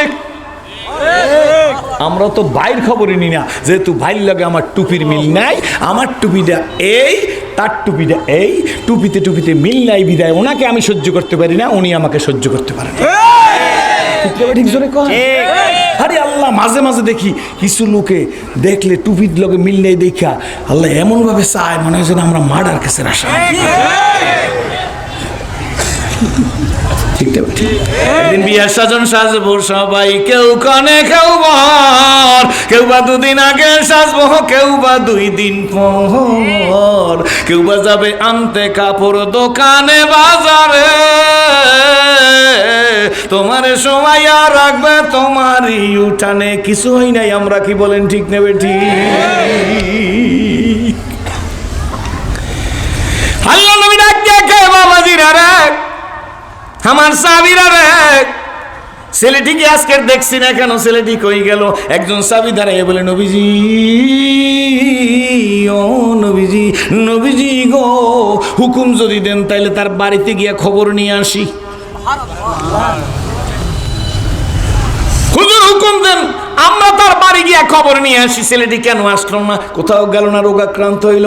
আল্লাহ নবী মুস্কি হেসে বলে, সাহাবীরা রে, তোমরা গেলেই হয়নি, আমি নবীরও তো যেতে হয়। ইহুদির খবর তোমরা গেলে হয়, আমি নবীর যাওয়া লাগে না? আসলে ভাইজান, কোথায় ইসলাম আর কোথায় আমি? আল্লাহ নবী শুধু বললেন না, নবী আমার উঠে দাঁড়িয়ে গেলেন, হাঁটা শুরু করে দিলেন। সাহাবীরা নবীর সাথে হাঁটে গন্তব্যস্থান ছেলের বাড়ি পর্যন্ত গিয়া বারান্দায় নবী ঢুকে পড়লেন। দেখে ছেলেটি জ্বরে কাতরাচ্ছে, বুকের মধ্যে নিউমোনিয়ায় সাই সাই শব্দ হচ্ছে, শরীর প্রচন্ড ব্যথা, মাথা ব্যথা। ছেলেটি নবীকে দেখে অপ্রস্তুত হয়ে গেছে। আরে রহমতের রসুল আমার বাড়ি আসছে। ছেলেটি কি উঠতে পারে না, কষ্ট। এবার আল্লাহ নবী বসে গেছে, ইশারা করে তুমি শোয়াই থাকো। নবীকে দেখে উঠতেছে। মুহাম্মদুর রাসূল ছেলেটির মাথায় হাত দিয়েছে, দেখেন হ্যাঁ, বলে বাবা গো তুমি অসুস্থ, আমি তো জানি না। সুবহানাল্লাহ, বাবা তোমার কষ্ট হয়? হুজুর প্রচন্ড জ্বর, বুকের মধ্যে নিউমোনিয়া, সাই সাই শব্দ হয়, নবীজি গো ডান বামে নড়তে পারি না, মাথায় প্রচন্ড ব্যথা। হুজুর আমি অতিষ্ঠ, আমি সহ্য করতে পারতেছি না। আল্লাহ নবী হাতখানা কপাল থেকে বুকের মধ্যে দিয়েছে ছেলেটির। নবীজি হাতখানা বুকের ভিতরে দিয়ে, আব্বা তোমার কেমন লাগে? ইয়া রাসূলুল্লাহ, ইয়া হাবিবাল্লাহ, আপনার রহমতের হাতখানা আমার বুকে লাগার কারণে আমার বুকটা শান্তি লাগতেছে। আল্লাহ নবী ছেলেটির সিমটম উপসর্গ দেখে বুঝে ফেলছে ছেলেটি বাঁচবে না। বোঝা যায় কি যায় না? রহমতের রসুল তো সব চাইতে সারা দুনিয়ার বড় ডাক্তার। এক সাহাবী দাঁড়ায় বলি, ইয়া রাসূলুল্লাহ, ইয়া হাবিবাল্লাহ, একদিন বলে আল্লাহ নবীকে, নবী গো আমার সন্তান হয় না। হুজুর আমার কোনো সন্তান নাই। আল্লাহ নবী প্রেসক্রিপশন করে দিলেন, তুমি ডিম খাও। কি খাও? জোরে কোন? ডিম খাও। সাহাবী 1 বছর ডিম খাইছে, দ্বিতীয় বছর আইসা বলে, নবী গো আমি তো ডিম খেয়েছি কিন্তু সন্তান হয় না। আল্লাহ নবী বলে, তুমি ডিম খাও। দ্বিতীয় বছর ডিম খাইয়া 2 বছর ডিম খাওয়া হয়ে গেছে। আইসা বলে, ইয়া রাসূলুল্লাহ আমার কোনো সন্তান নাই। আল্লাহ নবী বলে, সাহাবী রে তুমি ডিম খাও। 3য় বছর চলে গেছে। ওই সাহাবী কদিন পরে একটা সন্তান কোলে নিয়ে নবীজির কাছে আসছে, হুজুর গো এই আমার সন্তান, আপনার দোয়ার বদৌলতে আল্লাহ আমারে সন্তান দিছে। আজকের দুনিয়ায় ব্রিটেনে মেয়েদের ব্রেস্ট ক্যান্সার দেখা দিচ্ছে, বুঝেন তো? ক্যান্সার ইনস্টিটিউট হাসপাতাল ব্রিটেনের সবচেয়ে বড় ক্যান্সার হাসপাতালে মেয়েদের ভিড়, ডাক্তাররা এক এক করে তাদের প্রতিবেদন নিয়েছে। ব্রেস্টের মধ্যে ক্যান্সার হওয়ার কারণ কি ভালো করে শুনে রাখেন। কিন্তু মেয়েদেরকে অনেক কথা জিজ্ঞেস করা হয়েছে, যার যার প্রতিবেদন সে নিজে লিখে সিগনেচার করে দিস। ডাক্তাররা বোর্ড বসছে, সিদ্ধান্ত নিতে পারতেছে না এত পরিমাণ মেয়েদের ব্রেস্ট ক্যান্সার কেন দেখা দিচ্ছে এই দেশে, ব্যাপারটা বুঝলাম না। এরপর মেয়েদেরকে এক একজন করে ডাক দিয়েছে, ডাকে জিজ্ঞেস করছে, মা গো তোমার ব্রেস্টের দুধ কি তোমার সন্তানদেরকে খেতে দাওনি? মেয়েরা কয় হাউস পসিবল, কেমন এইটা সম্ভব? আমার ব্রেস্ট যদি সন্তান চুষে খায় তাহলে তো আমার ব্রেস্টের সৌন্দর্য নষ্ট হয়ে যাবে। ডাক্তাররা বের করে দিছে এক একজন করে মহিলার প্রতিবেদন নিয়ে। এরপর ডাক্তার আবার নিজেরা আলোচনা শুরু করছে। আলোচনার পর্যালোচনার পরে সিদ্ধান্ত নিছে, যার পাওনা তারে দাও, ক্যান্সার থেকে মুক্তি না। 1447 বছর আগে আল্লাহ নবী বলছে, মায়ের দুধ যখন শিশু শাল দুধ চুষে খায় তখন মায়ের ভিতর থেকে অসংখ্য জান শিশুর জিহ্বার চুকচুকানিতে নষ্ট হয়ে যায়। আর মায়ের ষাট দুধ ছেলে যাওয়ার কারণে ছেলের স্মরণ শক্তি বৃদ্ধি পায়। জোরে কোন সুবহানাল্লাহ। বর্তমান যুগে যত শিশু বিশেষজ্ঞ আছে, শিশু বিশেষজ্ঞদের চেম্বারে গিয়ে দেখবেন লেখা আছে মায়ের দুধের মতো আর কিছু হয় না, তারপরে অস্টার মিল্ক নিড ও সেরিল্যাক্স নেন ইত্যাদি ইত্যাদি। কি বলেন ঠিক নেবে? ঠিক। 1450 বছর আগে আমার নবী বলে দিছে, মায়ের দুধ খাইলে মাও সুস্থ থাকবে, সন্তানও সুস্থ থাকবে। ব্রিটেনের আমার কাছে জার্নাল আছে, রেফারেন্স আছে, উইদাউট রেফারেন্স আছে। সিরাজুল ইসলাম সিরাজি কোনো কথা বলে না, পেপারের মধ্যে আসছে, যার পাওনা তারে দাও, এই ক্যান্সার থেকে মুক্তি নাও। এখন ব্রিটেনের মেয়েরা সন্তানকে বুকের দুধ খাওয়াইতেছে। যেই পরিমাণ ক্যান্সার ছিল তার থেকে 66% ক্যান্সার সেখান থেকে বিদায় হয়ে গেছে। খুশি না বেদা? আমার বন্ধুরা, আমার রহমতের নবী হাতখানা ছেলেটির বুকের উপর দিছে, ভুলে গেছেন নাকি? দেখে বলে, বাবা কেমন লাগে? কয় নবী গো, আপনার পা হাতের পরশে আমার বুকটা শান্তি পাইতেছি। জোরে কোন সুবহানাল্লাহ। এই মেয়েদের লড়ার কোন জ্ঞান নাই, সারা দিকে এটা ধরবেন কেন? আপনাদের কষ্ট হইতেছে? সুবহানাল্লাহ বিহামদিহি। ছেলেটির সিমটম উপসর্গ দেখা আল্লাহ নবী বুঝে ফেলছে ছেলেটি বাঁচবে না। ছেলেটি ইহুদির সন্তান, ছেলেটির বাবাও কাছে দাঁড়িয়ে আছে। এমন সময় রহমতের রসুল, রহমতের নবী, রহমতের রসুল, রহমতের নবী ছেলেটির দিকে তাকাইয়া বলে, হায় রে আব্বু, আমি তোরে দাওয়াত দিই, কলেমা পড়, দুনিয়ায় শান্তি পাবি, পরকাল ভিত্তিক জীবনেও মুক্তি পাবি। ছেলেটি কি? ছেলেটি নবীজির কথা শোনার সঙ্গে সঙ্গে একবার বাবার চেহারার দিকে তাকায়, আর একবার রহমতের রসুলের চেহারার দিকে তাকায়, আর একবার বাবার চেহারার দিকে তাকায় গো, আর একবার রহমতের রসুলের দিকে তাকায়, দুইবার তাকাইয়া এবার ছেলের বাবারে ডাক দিছে হাত দিয়া, আব্বু তোমার কানটা আমার মুখের কাছে দাও।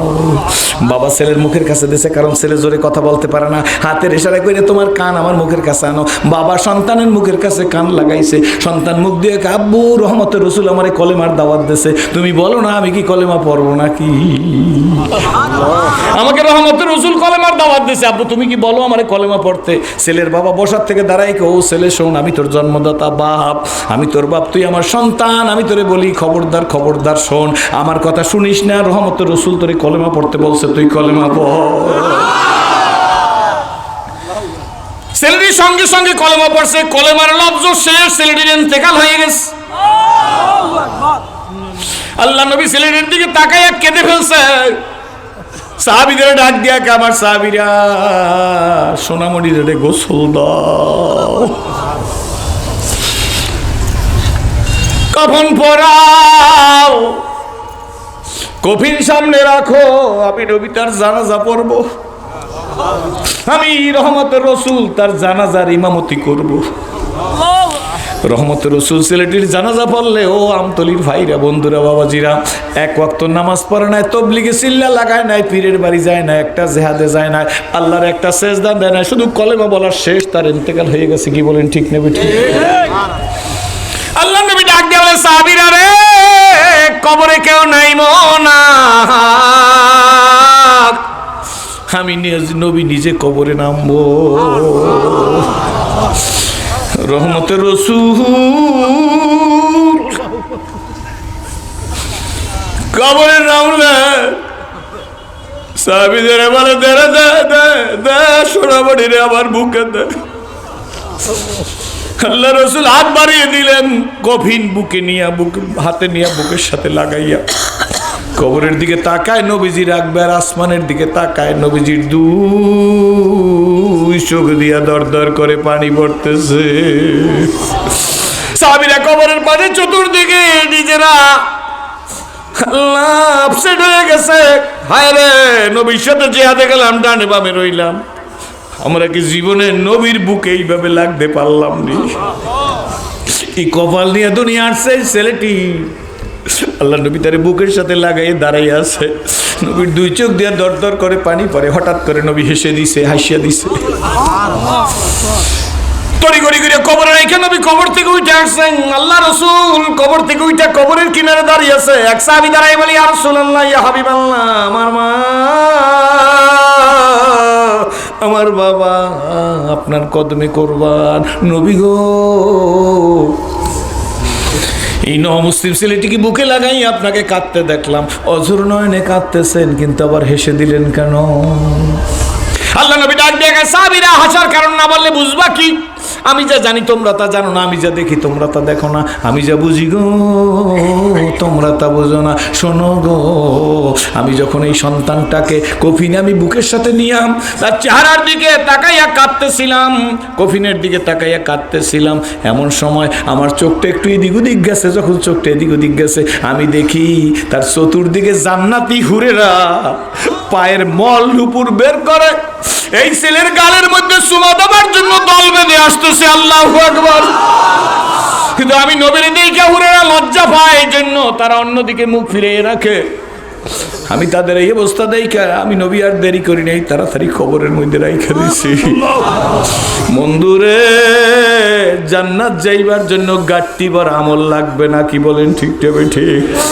আপনারা কি জানেন, পরশ নষ্ট বিশ্রামে নিজের জৈবিক চাহিদা পূরণ করার জন্য সেজে গুজে ঘর থেকে বের হয়েছে। হাদিসের ঘটনা হেকায়েতে সাহাবার মধ্যেও আছে। ঘর থেকে বেরিয়ে গেছে, দূর গেল, কূপের কিনারে গিয়া দেখে একটা কুকুর হাহা করতেছে, জিব্বা বের করতেছে। চৈত্র মাসের দুপুর বেলা কুকুরটার জিব্বা পানি চায়। এই প্রজ নষ্ট মেয়েটির দরদ হইল, আরে কুকুরের জিহ্বায় পানি নাই, কুকুর পিপাসায় ছটফট করতেছে। জিন্দেগির মোর পরিবর্তন হইতে সময় লাগে না। কাদের ওলনা সিরিয়া রশি বানাইয়া নিজের পার জুতার দুই দিক ছিদ্র করিয়াম এইটা কূপের মধ্যে সারিয়া দিছে। কুকুর তো আর কূপে নামতে পারে না। যখন জুতায় করিয়া পানি উঠাইয়া কুকুরের সামনে দিছে, কুকুর চুক চুক করিয়া পানি খাওয়া শেষ, নষ্ট মেয়ের জান্নাতের ফয়সালা হওয়াও শেষ। জিন্দেগির মোর পরিবর্তন হয়ে গেছে। আল্লাহর কাছে দোয়া করছে, এই মেয়েটির জীবনে পরিবর্তন হয়ে গেছে। মেয়েটির নাম আছে, কি বলেন? ঠিক ঠিক। মাঝে মাঝে আফসোস করি, হায় রে, কোরআন শরীফের মধ্যে আসহাবে কাহফের ওই যে কুকুরের নাম আছে কিতমির, কি বলেন? ঠিক নেবে ঠিক আছে না নাই হুজুররা? কি নাম কুকুরের? কিতমির। এই কুকুরটা জান্নাত পাইবে না? পাইবে না ভাই। আমি কিন্তু আপনাদের দেখে ইসলাম কবুল করছি। সব কথা একদিন বুঝাইবার যাই পারবো না, বুঝাইবার যোগ্যতা নাই, আপনাদের বোঝার যোগ্যতা আছে। স্কুল কলেজ ইউনিভার্সিটির ভাইরা, সোনামণিরা, শোনো, কপাল যদি ভালো হয়, কি ভালো জোরে বলো, কপাল যদি ভালো হয়, কেতাব পড়ো, কোরআন পড়ো, কেতাব পড়ো, কোরআন পড়ো, পড়লি আল্লাহর লেখা, দুই নয়নে যায় না দেখা, এই কপালের লেখা। জোরে, দুই নয়নে। অন্ধকারে পথের মাঝে চলছো ভাইয়া একা, মনের কোণে খেলছে তোমার কত আঁকা বাঁকা, সাদ্দাত সমপলক তোমায় নাইকো ফেলিতে দিবে, হুহুঙ্কারে মালাকুল মওয়াত তোমায় নিয়ে যাবে। লোকেরা আমাকে জিজ্ঞেস করে, হুজুর আপনি মুসলমান হয়েছেন কবে? আমি বলি, ভাইজান আমি মুসলমান হয়েছি কথা জীবনে কোনোদিন আমার মুখ থেকে বলি নাই, বরঞ্চ আমি বলছি আমি ইসলাম কবুল করেছি। মুসলমান হয়েছি বলার সাহস আমার নাই। মুসলমান হয়েছি বলতে পারছি ইব্রাহিম আলাইহিস সালাম নিজের ইসমাইলকে আল্লাহর রাস্তায় জবাই করিয়ে দেখায় বলছে, আল্লাহ আমি ইব্রাহিম তোমাকে আমার সন্তানের চাইতেও বেশি ভালোবাসি। যুবক ভাইরা, স্কুল কলেজ ইউনিভার্সিটির ভাইরা বলে যাই, শুনে রাখো, বিপদগামী হইও না, গাজার দিকে যাইও না, ইয়াবার দিকে যাইও না, সন্ত্রাসের দিকে যাইও না। জীবনটারে তৈরি করো, আফসোস করিও না। আমি সিরাজি ছিলাম জাহান্নামের আসামি, কি বলেন ঠিক নেবে? সত্য না মিথ্যা জোরে কন। আপনারা বলেন হুজুর কেমনে জাহান্নামের আসামি ছিলেন? আমি যদি ইসলাম কবুল না করে মারা যাইতাম, দুনিয়ায় দাউ দাউ করি আগুন জ্বলতো, তার মধ্যে আমারে জ্বালাই দিত। কিন্তু আমার মালিক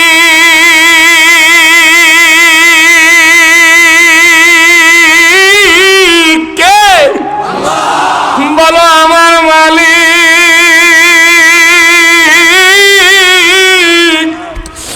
আমার মতো জাহান্নামের আসামির গলার মধ্যে কোরআনের রশি লাগাইয়া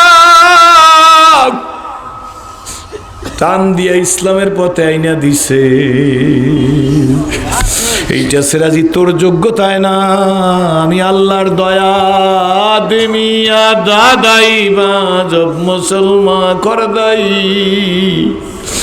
আই খোদা করবা সগম্বা হেসা বরেসা কর দাই।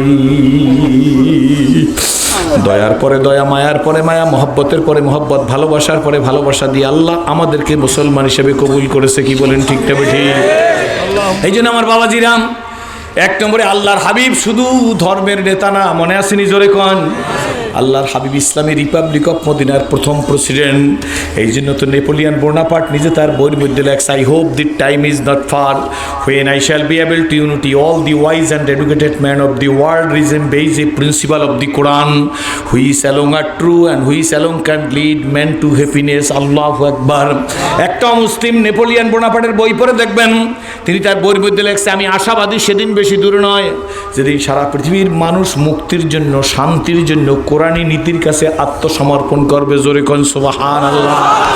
আমার বন্ধুরা, আমার ভাইরা, এই জন্য আল্লাহর হাবিবের কাছে যে আল্লাহ কোরআন শরীফ পাঠাইছেন, এইটাও কোনো ধর্মের বই না, শুধু এইটা কমপ্লিট কোড অফ লাইফ, মোকাম্মেল নিজামে হায়াত, পরিপূর্ণ জীবন ব্যবস্থার নাম, কি বলেন ঠিক নেবে ঠিক? আর মুহাম্মদুর রাসূলুল্লাহ ধর্মের লিডার। ইসলাম শুধু ধর্মের নাম না, ইসলাম একটা জীবন ব্যবস্থার নাম। সুতরাং শুরুতেই আমি আপনাদের কাছে বইলে নিই, আল্লাহর কাছে আমাদের ওয়াদা দিতে হবে, আল্লাহ তুমি আমাকে মানুষ বানাইছো, বিশ্বনবীর উম্মত হিসেবে কবুল করেছো। জোরে বলেন আলহামদুলিল্লাহ। শুধু নবীজির উম্মত হিসেবে কবুল করো না আল্লাহ, কোরআন শরীফ নামক সম্পদ দান করেছো। আজকের হাজার হাজার মানুষের সাথে আল্লাহ তুমি আমাকে ফুটন্ত গোলাপের মতো, সূর্যমুখী ফুলের মতো জুড়ি মিলে বসার মতো তৌফিক দান করেছো। আমিও তোমার কাছে ওয়াদা দিলাম আল্লাহ গো, যতদিন এই সুন্দর দুনিয়ায় তুমি আমাকে বাঁচাইয়ে রাখবা, আমি জানি না কয়দিন এই শেয়ার আমার জীবনের আজকের শেষ শেয়ার হয়ে যাইতে পারে, কি বলেন ঠিক না ঠিক? বাবাজি, আজকের রাত আপনার আমার জীবনের জন্য শেষ রাত হয়ে যাইতে পারে, পারে কি পারে না জোরে বলেন। সুতরাং আল্লাহর কাছে বলতে হবে, আল্লাহ যতদিন এই সুন্দর দুনিয়ার মধ্যে থাকবো গো, ততদিন আমরা সবাই তোমার হুকুম মানবো। যারা রাজি 2000 জাগান। আমি কোনো দলের কথা বলছি? জোরে কন আলহামদুলিল্লাহ বলে হাত নামান। আল্লাহ কার হুকুমের কথা বলছি? এখন আমাদের বলতে হবে যে আমার ব্যক্তিগত জীবন, পারিবারিক জীবন, সামাজিক জীবন, রাজনৈতিক জীবন, অর্থনৈতিক জীবন, সেরা সুরাত, কথাবার্তা, লেনদেন, আমলাত, লাগ, লেবাস, পোশাক, ঘরে বাইরে, স্কুলে, কলেজে, মাদ্রাসা, ইউনিভার্সিটিতে, এক কথায় বাবাজি নিজের ব্যক্তি জীবন থেকে শুরু করে দিয়ে আন্তর্জাতিক জীবন পর্যন্ত আমি আল্লাহ তোমার হুকুম মানবো। জোরে বলেন আল্লাহুম্মা আমিন। না ভাইজান, আমরা পারি না, কি বলেন ঠিক তবে ঠিক? না পারলে হবেও না। 2 নম্বর অঙ্গীকার, আল্লাহ যতদিন এই সুন্দর দুনিয়ার মধ্যে তুমি রাখবা, কয়দিন আমাকে রাখবে জানি না, আল্লাহ যতদিন রাখবা ততদিন তোমার হাবিবের সুন্নত তরিকা অনুযায়ী চলবো। কোন তরিকা? জোরে কন। আপনি যদি একজন আপনার এলাকার একজন এলিট পার্সন, একজন হিন্দু ভদ্রলোক দাদাভাইকে ডাইকাম আমার মেয়র মহোদয়ের সামনে আইনা, মোহতারাম সাহেবের সামনে আইনা, চেয়ারম্যান সাহেবের সামনে এসে জিজ্ঞেস করে, দাদা ভাই আপনি বলেন তো আপনার কোন ধর্ম পুস্তকের মধ্যে মায়ের সাথে সন্তানের কি ব্যবহার হবে, বাবার সাথে সন্তানের কি ব্যবহার হবে, সন্তান বাপ মার সাথে কেমন ব্যবহার করবে, এইটা কোনখানে গীতা, মহাভারত, রামায়ণ, ত্রিপিটক, বেদ, উপবেদ, জেন্দাবেস্তা, দীঘানিকের মধ্যে লেখা আছে? ঠিক দাদা মুস্কি হাত দিয়ে বলবে, দাদা এটা তো ধর্মের বই, এর মধ্যে মা বাপ সন্তানের সাথে, বিবি স্ত্রী স্বামী স্ত্রীর সাথে কেমন ব্যবহার করবে, কেমনে রাষ্ট্র পরিচালিত হইবে, তার কোনো বিধিবিধান এই বইয়ের মধ্যে নাই। নাইও একথাও সত্য, কিন্তু ঠিক নেবে ঠিক? জোরে কন। কিন্তু বাবাজি আমি যদি এখান থেকে কওমি মাদ্রাসার একটা ছেলে হাফিজি সেকশন নুরানির কেরাতুল কোরআনের একটা ছেলেকে ডাইকে আইনে বলি, বাবা তুই বল না, তুই বল মসজিদে ঢোকার দোয়া কোনটা? ছেলেটা বলতে পারবে কি পারবে না? যদি জিজ্ঞেস করি আব্বু কোন পা দিয়ে মসজিদে ঢুকতে হইবে, বলে ডান পা দিয়ে ঢুকতে হইবে। যদি জিজ্ঞেস করি বাবা কোন পা দিয়ে বের হইতে, বলে হুজুর মসজিদ থেকে বাম পা দিয়ে বের হইতে হইবে। যদি জিজ্ঞেস করি কোন দোয়া পড়িয়ে বের হইতে হইবে, বলবে এই দোয়া পড়িয়ে বের হইতে হইবে। যদি জিজ্ঞেস করি কোন পায়ে জুতাটা আগে দিতে হইবে, বলে ডান পায়ে জুতা আগে দিতে হইবে। আপনারা আমাকে প্রশ্ন করতে পারেন সিরাজি বাম পায়ে জুতা দিলে কি হইবে? কিচ্ছু হবে না। বাম পায়ে জুতা দিলেও কিছু হইবে না, ডান পায়ে জুতা দিলে সুন্নত তরিকার হইবে। বলে সুন্নত তরিকা কি? নবীজি মসজিদ থেকে বাম পাও দিয়ে নামতো, ডান পাও দিয়ে জুতা দিত। নবী দিছে এই কারণে আমি দিলাম, জরিখন আলহামদুলিল্লাহ। ওই নবী দিছে এই কারণে আমি দিলাম, এই মনে করিয়ে যে জুতাটারে ডাইন পায়ে দিবে। একটা সুন্নত আদায় হবে, একটা সুন্নতের দাম হানজালার মতো 100 গলা কাটা শহীদের সব তার আমল নামায় দিয়ে দাও। কাজ কিন্তু অনেক, নাকি বলেন ঠিক নেবে ঠিক? এরপর লুঙ্গি পরার নিয়ম, পাজামা পরার নিয়ম আছে না নাই? জোরে খান। চোরের কি বিচার, ডাকাইতের কি বিচার? আল্লাহু আকবার। তবে বাবাজি আপনাদের বলি যারা সুন্নত তরিকার উপর চলবে আল্লাহ তাদের মেধা জ্ঞানকে বাড়াই দেবে। আল্লাহু আকবার। আমার কাছে একদিন নওগাঁ বসে এক লোক জিজ্ঞেস করে, হুজুর সরমনায়ের হুজুর সৈয়দ ফজলুল করিম রহমাতুল্লাহ আলাইহির জীবনে যে কারামত দেখে এগুলার কারণ কি হুজুর আপনি কি বলতে পারেন? আমি বলছি আমি অত কিছু বলতে পারি না, তবে একটা কিছু বলতে পারি, হুজুরকে যতদিন জীবনে দেখছি সুন্নত তরিকার খেলাফ কিছু দেখি না। ঠিক নেবে ঠিক? জোরে কর।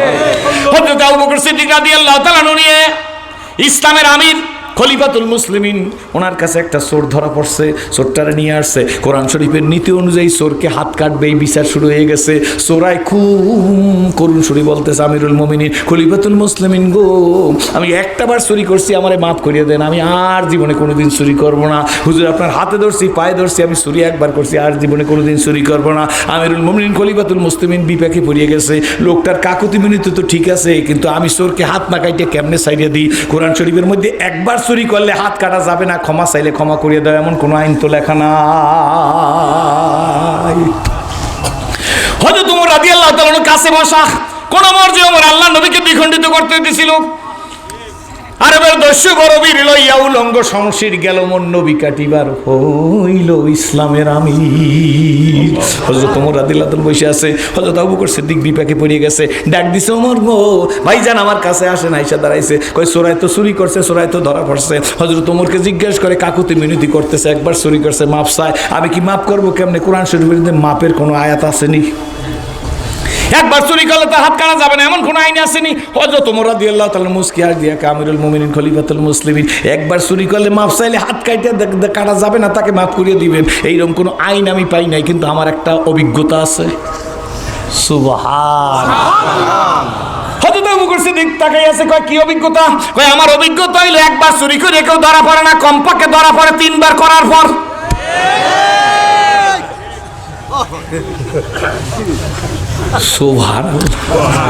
নৈকমরা ভোগ বিলাসের কাম্য ছিল সাদাতের, ভিখারির বেশে খলিফা যাদের শাসন করিল আদা জাহান, তারা আজ ঘুমিয়ে বিভোর তাই বাহিরে বইছে ঝড় তুফান। ঘুমিয়ে কাজা করিলি ফজর, যখনও জাগিনি তখনও জোহর, হেলায় কালায় কাটিল আসর মাগরিবেতে শুনিয়া যান।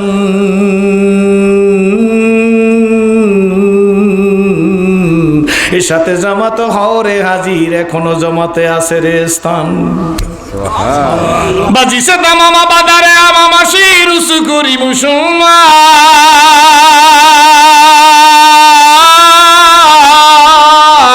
নয়া জামানার দাওয়াত এসেছে ভাঙা কিল্লা ইউর নিশান। নারায়ে তাকবীর। হয় না আর যে পরিমাণ লোক, সুবহানাল্লাহ।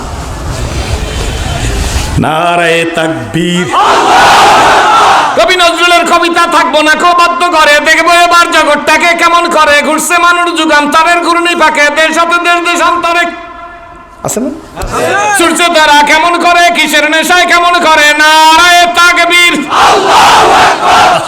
বেটা মেট্রিক পাস করে নাই, 8 পাস কবি নজরুল, এমএ ক্লাসের পাঠ্যপুস্তক কবি নজরুলের লেখা। মেয়র সাহেব আছে, অন্য জিজ্ঞেস করে দেখ, আপনার লেকচারার কলেজের, আলহামদুলিল্লাহ খুশি না বেজার? এত এত তেজি কবিতা লেখছে, কিন্তু যখন বার্ধক্য এসে গেছে, বয়সটা একটু হেলে গেছে, কবি নজরুলের কবিতার স্টাইলে পরিবর্তন হয়ে গেছে। রোজ হাসরে আল্লাহ আমায়, বলো, রোজ হাসরে আল্লাহ আমায় করোনা বিচার আল্লাহ, জোরে, রোজ হাসরে আল্লাহ আমায়, রোজ হাসরে আল্লাহ আমায় করোনা বিচার আল্লাহ, মসজিদের কিনারে আমায় কবর দিও ভাই, সেটাই যেন মুয়াজ্জিনের আযান শুনতে পাই। ভালো না খারাপ? জোরে কান, ভালো লাগে না খারাপ লাগে? রে বন্ধু, সাইয়েদনা ওমর রাদিয়াল্লাহু তাআলা বলে, আবু বকর সিদ্দিক আমিরুল মুমিনিন আমারও জানা নাই একবার চুরি করে ক্ষমা চাইলে তারে মাফ করিয়ে দেওয়া যায় কিনা। আমি তো খুঁজে পাইতেছি না, কিন্তু আমার একটা অভিজ্ঞতা আছে। কয় হুজুর, অভিজ্ঞতাটা কি? আবু বকর সিদ্দিক জিজ্ঞেস করে। ভাই, একবার চুরি করে কেউ ধরা পড়ে না, কমপক্ষে ধরা পড়ে 3 বার চুরি করিয়া। সোরার তো হাত কেটে দেওয়া হয়েছে, 6 মাস চলে গেছে, সোরার হাত টাত ঘুষে গেছে, ভালো হয়ে গেছে। মনে করেন আমতলী বাস স্ট্যান্ডে বসে চোরা চা খাইতেছে, চোর তো আর চোর নাই, বিচার তো হয়ে গেছে, এখন তো ভালো মানুষ হয়ে গেছে। কি বলেন, ঠিক নেবে ঠিক? এমন সময় ওই কওমি মাদ্রাসার ফাইজ, যেটা কিন্তু বর্তমান সময়ের লাগে মিলেই বললাম, একজন হযরত আলী আসতেছে ওই রাস্তা দিয়া, দেখে যে ওই যে সেদিন হাত কাইটে দেওয়া হয়েছিল সেই চোরায় চা খাইতেছে। জোরে এখন সুবহানাল্লাহ। চোর আছে এখন? আর বিচার হয়ে গেছে না? হযরত আলী এসে, ভাইজান কেমন আছেন? সুবহানাল্লাহ। ইসলামের আদর্শ হলো হযরত বেলাল হাবশার 14 গোষ্ঠী গোলাম ইসলাম কবুল করছে। আবু বকর সিদ্দিক হযরত বেলালকে দেখলে বলতো, সাইয়েদিনা ইয়া বেলাল। হাতটা ধরছে হযরত আলী, হাতটা ধরে কই, ভাইজান মনে কিছু নিবেন না, ওই দিন আপনি কত কাকুতি মিনতি করলেন যে একবার চুরি করছি, আর জীবনে কোনোদিন চুরি করবো না। আপনারা আবু বকর সিদ্দিক আপনারা মাফ করলো না, কারণ কোরআনের আইনও যে বিচার করিয়ে দিয়েছে। হযরত তোমার একটা কথা বলছে, সেইটা আমি মুখস্থ করে রাখছি আমার জেহনের মধ্যে। সোরাই ডাক দিয়া কয়, কি কয়? কইলো, সে বলছে 3 বার চুরি না করে কেউ ধরা পড়ে না। আপনি যাই করছেন আপনার তো বিচার হয়ে গেছে, আপনার তো হাত কাটা হয়ে গেছে, এইবার 6 মাস চলে গেছে, এখন আর আপনি ওই অপরাধী না, আপনি এখন ভালো মানুষ। আপনার কাছে আমি জিজ্ঞেস করতে চাই, সত্যি করে কয়েন, আপনি কি একবার চুরি করছেন না 3 বার চুরি করে ধরা খাইছেন?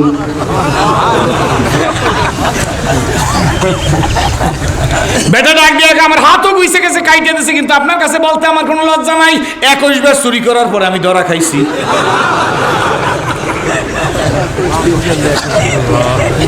এর আগে 20 বার চুরি করছি, আর ওই যেদিন ধরা খাইছি সেই দিন লাগে। এর নাম হযরত ওমর। বিচক্ষণতার জ্ঞানের ভান্ডার আল্লাহ যারে দে তার পায়। কি বলেন, ঠিক টেপেটে?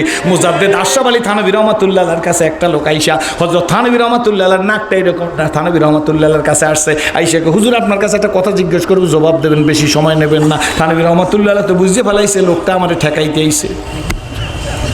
ডাক দিয়াকে কি হুজুর 5 ওয়াক্ত নামাজ ফরজ হইল কেন? বসবেন তো আপনারা সবাই।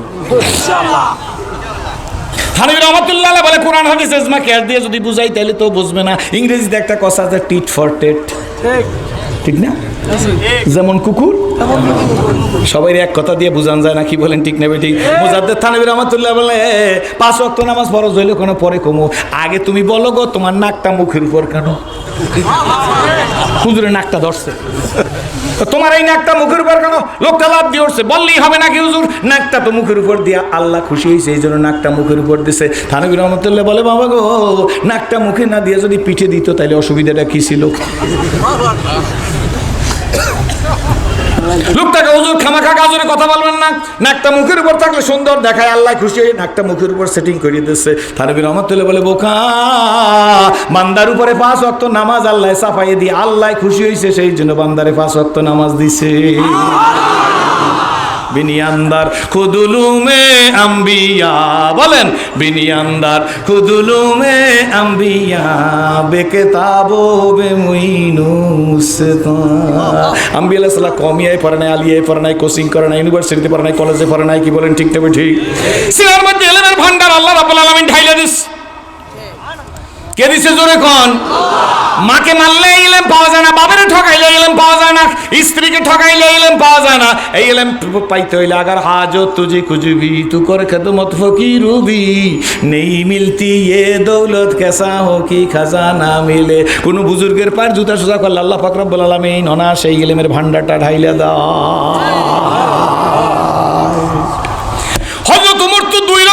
দিছে 100 রং হগিয়া, কি বলেন ঠিক তবে ঠিক? হযরত ওমর ছিল দস্যু বড়বীর, জীবনে পরিবর্তন হয়েছে, পরিবর্তন হয়ে গেছে।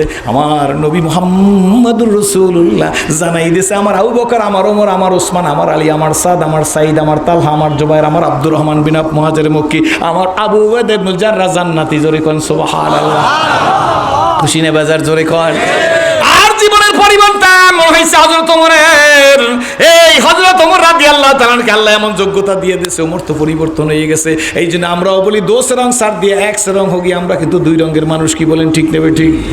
এক বছর টেইলারের কাছে গেছে, খলিফা, টেইলার বুঝুন তো, খলিফার কাছে গেছে, লোকটা বয়স্ক মানুষ, ডাক দিয়ে একা খলিফায় ডাক দিয়ে বলে, টেইলার বাবা কয় জি, কয় পাঞ্জাবি শাড়ির মজুরি করছো কত? কয় এখন তো করছি 350 টাকা। কয় বাবা আমার কাছে কাপড় আছে মাইফানে, কতটুকু কাপড় লাগবে? কয় চাচা কাপড় লাগবে 3.5 গজ বা 4 গজ মাইফানে।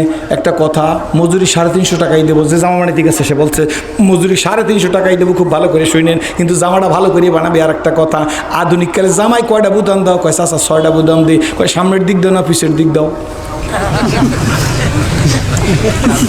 জামাই কোন দিক বুতাম দাও? কয় জামাই তো আজীবন সামনের দিকে বুতাম দিচ্ছি, পিছে আবার কেউ বুতাম লাগায় নাকি? তোমার টেইলারের বয়স কত? কয় 18 বছর। কয় এত অল্প বয়সে কিছু বুঝবা না। কয় চাচা কি বলতে চায়? কয় বাবা আমার 6টা বুদাম সামনে দিবি, 6টা বুদাম পিছনে দিবি। টেইলার কয় চাচা 350 টাকা তো ভালো কথা, 3.5 টাকা মজুরি লাগবে না। আব্বা খুব সুন্দর করে একটা জামা বানাই দেবো, কিন্তু বাজান একটা কথা জিজ্ঞেস করি, 18 বছরের টেইলারের জীবনে কেউ আমার পিছনে বুদাম লাগাইতে বলে না। আব্বু তুমি আমার পিছনে 6টা বুদাম লাগাইতে বলছো, এটার কারণটা বলো, তোমার জামা মাগ না। বুড়িয়া ডাক দিয়ে বলে, অল্প বয়সে বলা মানে 18 বছর টেইলারি করছো, 40 বছরের পর ভালো করে বুঝবি।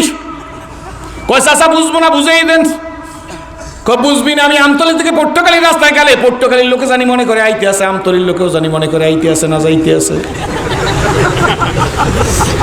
রাগ করতে পারবেন না আপনারা, আপনার করে দেখে মুসলমান হয়েছে। এই সমাজের মধ্যে কিছু লোক আছে, আওয়ামী লীগের লোক দালে কয় আমি 1 নম্বর আপনার লোক, বিএনপির লোক দালে কয় আমি 2 নম্বরে আপনার লোক। খবরদার রাগ হবেন না, কি বলেন ঠিক নেবে ঠিক? সত্য না মিথ্যা? জোরে কয়। আরে কয় আপনার দলেও আসি, ওরে কয় আপনার দলে আসি, কয় ভোটটা কারে দেবা? কয় আপনারা দিয়ে দেবো, কোনো চিন্তা করবেন না। এই রক্ত আপনারই দিয়ে গড়ছি, স্বাধীনতার কথা কিন্তু ভুলি নাই। একটু পরে যখন চলে বিএনপির লোক দেখলে গেলে জিয়াউর রহমানের কথা কলজের দিয়ে বলতে পারি না, কি বলেন ঠিক নেবে ঠিক? একবারে কম এই মাদ্রাসা কোনায় যাই মাওলানা ওমর ফারুক সাহেব হুজুরের সাথে দেখা হয়েছে, ডাক দিয়া ইসলামী আন্দোলন ছাড়া কোনো আন্দোলনই জীবনে করি নাই। আপনাদের দেশে না থাকলেও আমাকে নলসিরি জালুকাটি ওই দিকে আছে, কি বলেন সত্য না মিথ্যা? এই জন্য 3 রকমের মানুষের কথা কোরআন শরীফের মধ্যে আল্লাহ উল্লেখ করছে। এই কথাটা শেষ করুন, পুরোপুরি করবো না। 1 নম্বরে কথা হইলো, দুনিয়ার মধ্যে এক প্রকার মানুষ আছে যারা মোমেন, এদের সামনে আল্লাহ পাক একটা সূরা নাযিল করছে, এটার নাম হলো মুমিনুন। আল্লাহ পাক আয়াতটা শুরু করছে কাদ আফলাহাল মুমিনুন। সুবহানাল্লাহ। 2 নম্বরে আরেকটা সূরা সাইডের নাম হলো কাফিরুন। কুল ইয়া আইয়ুহাল কাফিরুন, আছে না নাই? 3 নম্বরে আরেকটা সূরা যার নাম হলো মুনাফিকুন, আছে না নাই? জোরে কোন। মুমিন, কাফের, মুনাফিক। আপনারা বলবেন সিরাজি সাহেব মুমিনের পরে আপনি মুনাফিক কইয়ে তারপর কাফের কইতেন না। আল্লাহর হাবিব বলেন ওয়াকাল রাসূলুল্লাহ সাল্লাল্লাহু আলাইহি ওয়াসাল্লাম ইন্নাল মুনাফিকিনা ফিদ দারকিল আসফালি ফিনান নার। ঠিক না ঠিক? জোরে কয়। মুনাফিকরা হইলো একেবারে জাহান্নামের নিকৃষ্ট। কাফের চেনা যায়, মুনাফিক চেনা যায় না, কেউ রাগ হইবে না, কি বলেন ঠিক না ঠিক?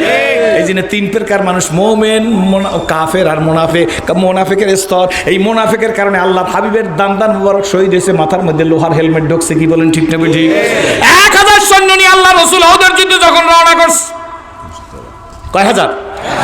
পথের মধ্যে আইসা একজনকে, হুজুর কিছু মনে করবেন না, হুজুরের সাথে জামাতে নামাজ পড়ছে, জীবনে দাড়ি কাটে নাই, মেসওয়াক ঠিক মতো করছে, পাগড়ি গলায় ছিল, কি বলেন সত্য না মিথ্যা? রাগ হইতে পারবেন না। আল্লাহ রাসূলের কাছে এসে হুজুর কিছু মনে করবেন না। কয় কি হয়েছে? কয় হুজুর আমার ঘরের একটা বেড়া ভাঙিয়ে গেছে, বেড়াটা ফুরিয়ে গেছে। নবী গো আপনি মানে বলেন ঘরের বেড়া ভাঙিয়ে গেলে মালপত্র তো সরে সাসরে নিয়ে যাইবে, হুজুর একটু সময় দেন, বাড়ি যাই ঘরের বেড়াটা আসতে কমপ্লিট করে আপনার কাছে চলে আসবো, একটা দৌড় দিয়ে এসা আমি মুজাহিদদের কাতারে শামিল হয়ে যাবো, কোনো দেরি করবো না। আল্লাহ নবী তো কোনো কথা বলে না যতক্ষণ পর্যন্ত জিবরিল তার অনুমতি না দেয়, কি বলেন ঠিক নেবে ঠিক? আল্লাহ নবী চুপ করে রয়েছে, জিবরিল সালাম আইসা হুজুর কোনো ছুটি ছাটার ব্যবস্থা করিয়েন না। বেটা পিছনে চলে গেছে, অসুবিধা হচ্ছে? আরেকজন এসে ইয়া রাসূলুল্লাহ হাবিবাল্লাহ সময়টা তো বড় মারাত্মক। নবী জিজ্ঞেস করে কি? কই গাছের মধ্যে খেজুর পাকছে। হুজুর এই খেজুরই তো আমার রিজিকের সব কিছু। নবীজি গো আমার এই খেজুরগুলো সংরক্ষণ করে আমি চলে আসবো, আমার 2টা দিনের জন্য একটু ছুটি দেন। আল্লাহ নবী বলে কোনো কথা বলেন না। আল্লাহ নবী বলে ছুটি ছাড়ার কোনো সম্ভাবনা নাই। কেটা বলছে? জিবরাইল ইসলাম বলছে। সংক্ষেপে বলে যাইতেছি, কথাটা মনে পড়ছে এই জন্য ফাঁকের মধ্যে বলে যেছি। 3 নম্বরে আরেকজন এসে, হুজুর মায়ের হক আছে, বাবার হক আছে, বিবির হক আছে, ভাইয়ের হক আছে, মেয়ের হক আছে, জনগণের হক আছে, নেতার হক আছে।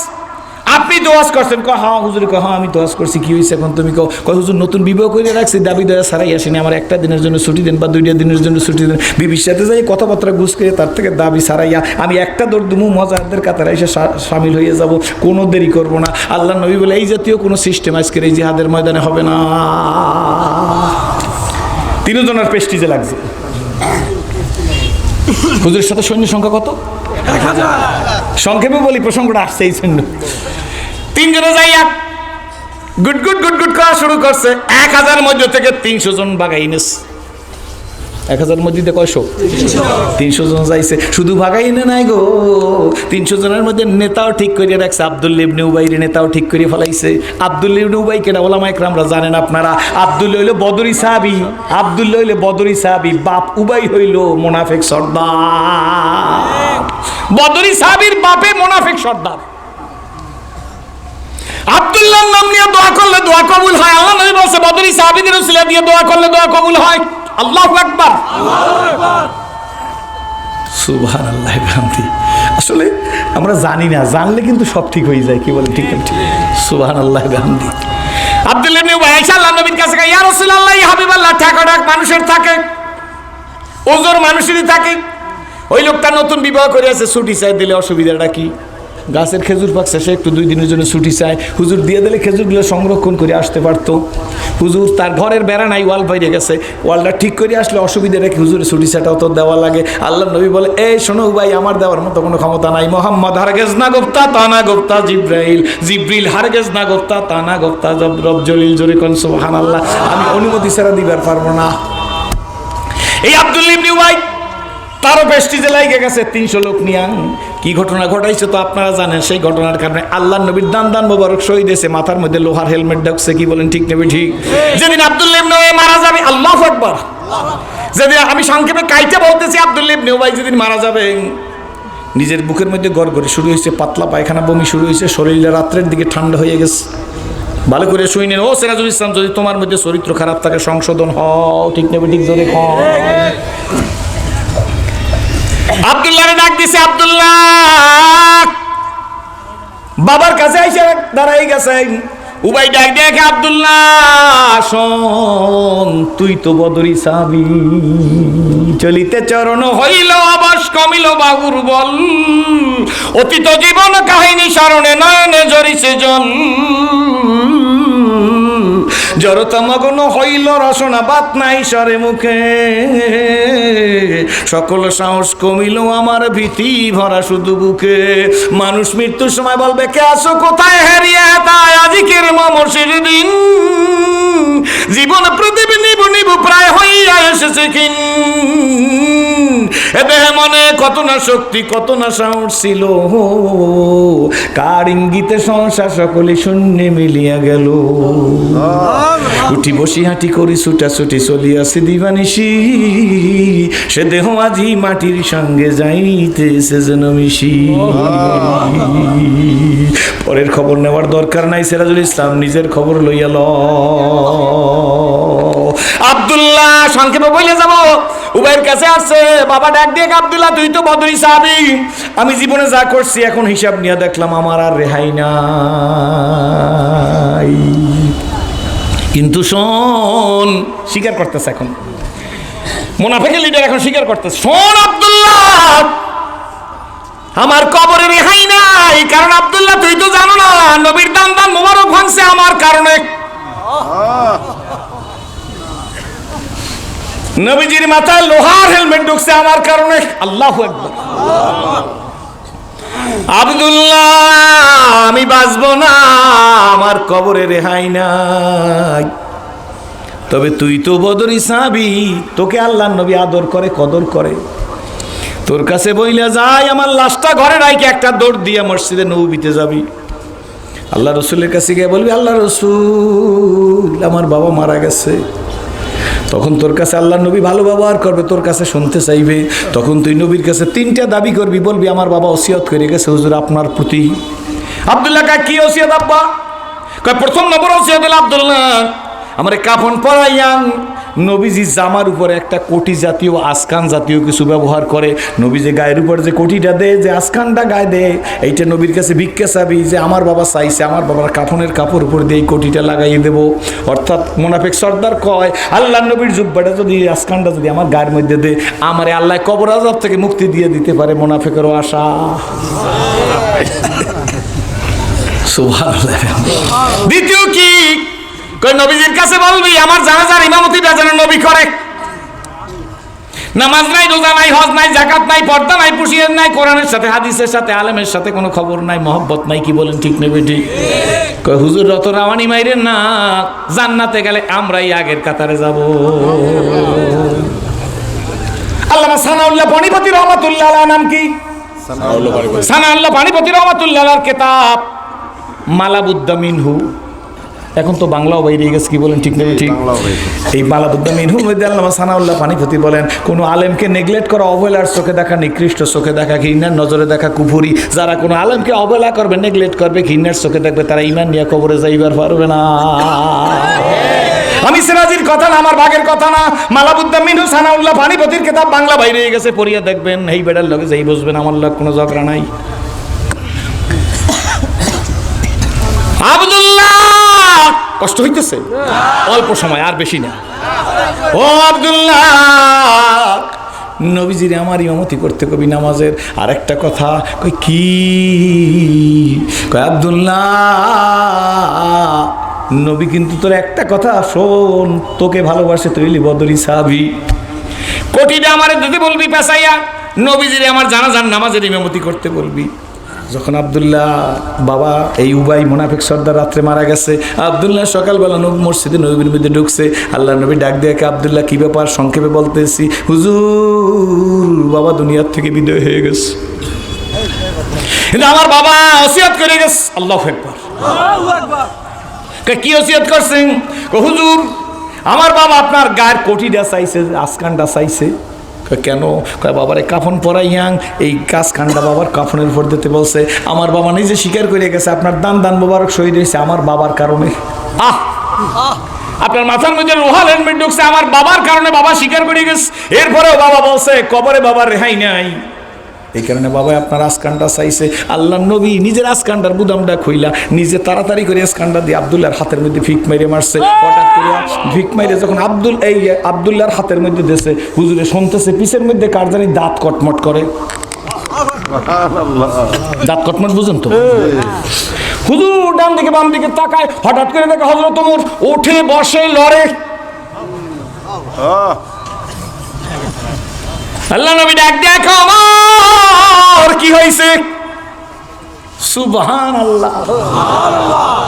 ওমর হইল কি? তুমি অস্থির কেন? হযরত ওমর নিজের নিজে কন্ট্রোল করতে পারে না, আউট অফ কন্ট্রোল হইয়া কয় হুজুর আসকান দাবার লোক বুঝি আর পাইলেন না। আসকান কারে দেন হুজুর? যেই মুনাফিক সর্দারের কারণে ওই রহমতের দাঁত ভেঙেছে, মাথায় লোহার হেলমেট ডেকে ঢুকেছে। আল্লাহ নবী বলে ওমর আমার আসকান আমি দি তোমার কি? হুজুর তোমার আউট অফ কন্ট্রোল হইয়া বলে যত আসকান দেন গো নবীজি আসকানে কোনো কাজে হবে না। এটা কি নবীর সামনে বেয়াদবি? এটা হলো মহব্বত। আজ মহব্বত শাহে বাদশাহ আমি কুনাম আছে না? ঈশ্বরে আছে আছে মহব্বত। আর সেটা হুজুর কথা বলি ফেলাইছে আসকানে কোনো আল্লাহ নবী দিয়ে ফেলেছে। জিতে করে ওগুলো আশেক না? আশেকারা আর জুয়ে দিগারাস, আশেকারা আর জুয়ে দিগারাস, বুলবুলারা গুপ্তে গুয়ে দিগারাস, ইজমিরা আছে মানে দিগারাস, হার গোলেরা রঙ্গ বইয়ে দিগারাস। হুজুর তোমারকে যদি নবী ডাকতো আপুসের সিঁড়িটা নিয়ে যাও, হুজুর আপুসের সিঁড়ি দিয়েছেন? কি হয়েছে আমার? হুজুর এইটা ওসমানের ফাড়ায় না, আমারে ফাড়ায় না হুজুর, আমারে ফাড়াইলে ডাইরেক্ট অ্যাকশনে ফাড়ায় না। আপুসটা বুঝে আমি নাই হুজুর, আপনি এটা ওসমান দেলদার মানুষ হারে ফাড়ান হুজুর। আমি তো তোমার কথা আমার যাই একেবারে ডাইরেক্ট কি ঠিক নেবে ঠিক আল্লাহ নবী ডাক দেখে আব্দুল্লাহ যাও কাফনের উপরে আসকান পরাইতে বলছে পরাও রেডি হও আমি নবী তোমার বাবার জানাজা পড়ব বলুন ওমার সাল্লাকা ইল্লা রাহমাতাল লিল আলামিন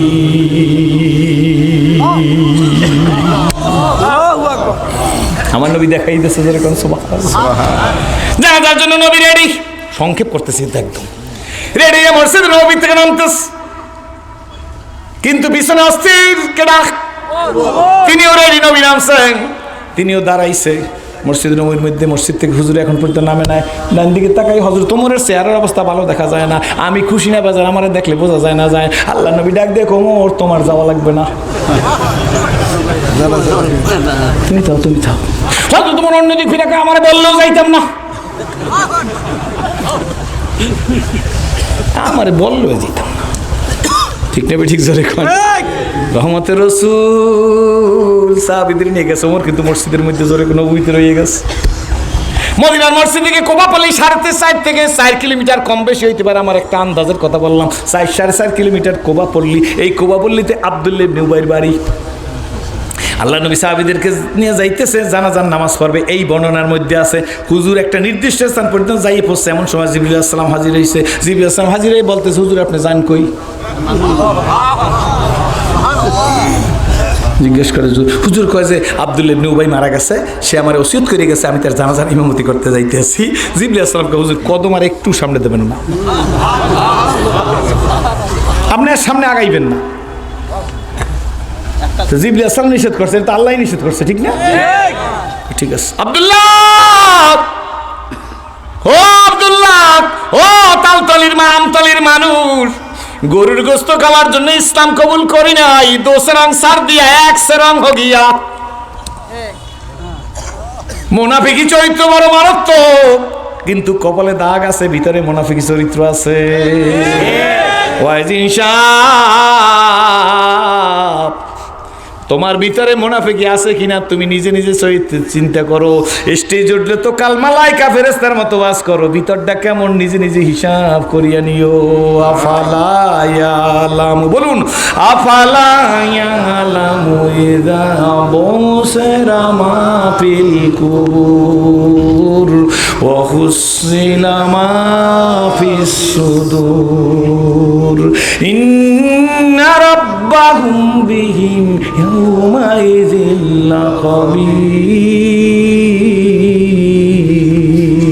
কার কথা কার কথা না না আমার আল্লাহ বলেন জোরে আমার আল্লাহ বলেন মুখ খোলেন আমার আল্লাহ বলেন আল্লাহকুমুত তাকাসুর হাত্তা যুরতুমুল মাকাবির কার কথা আল্লাহ জোরে বলেন কার কথা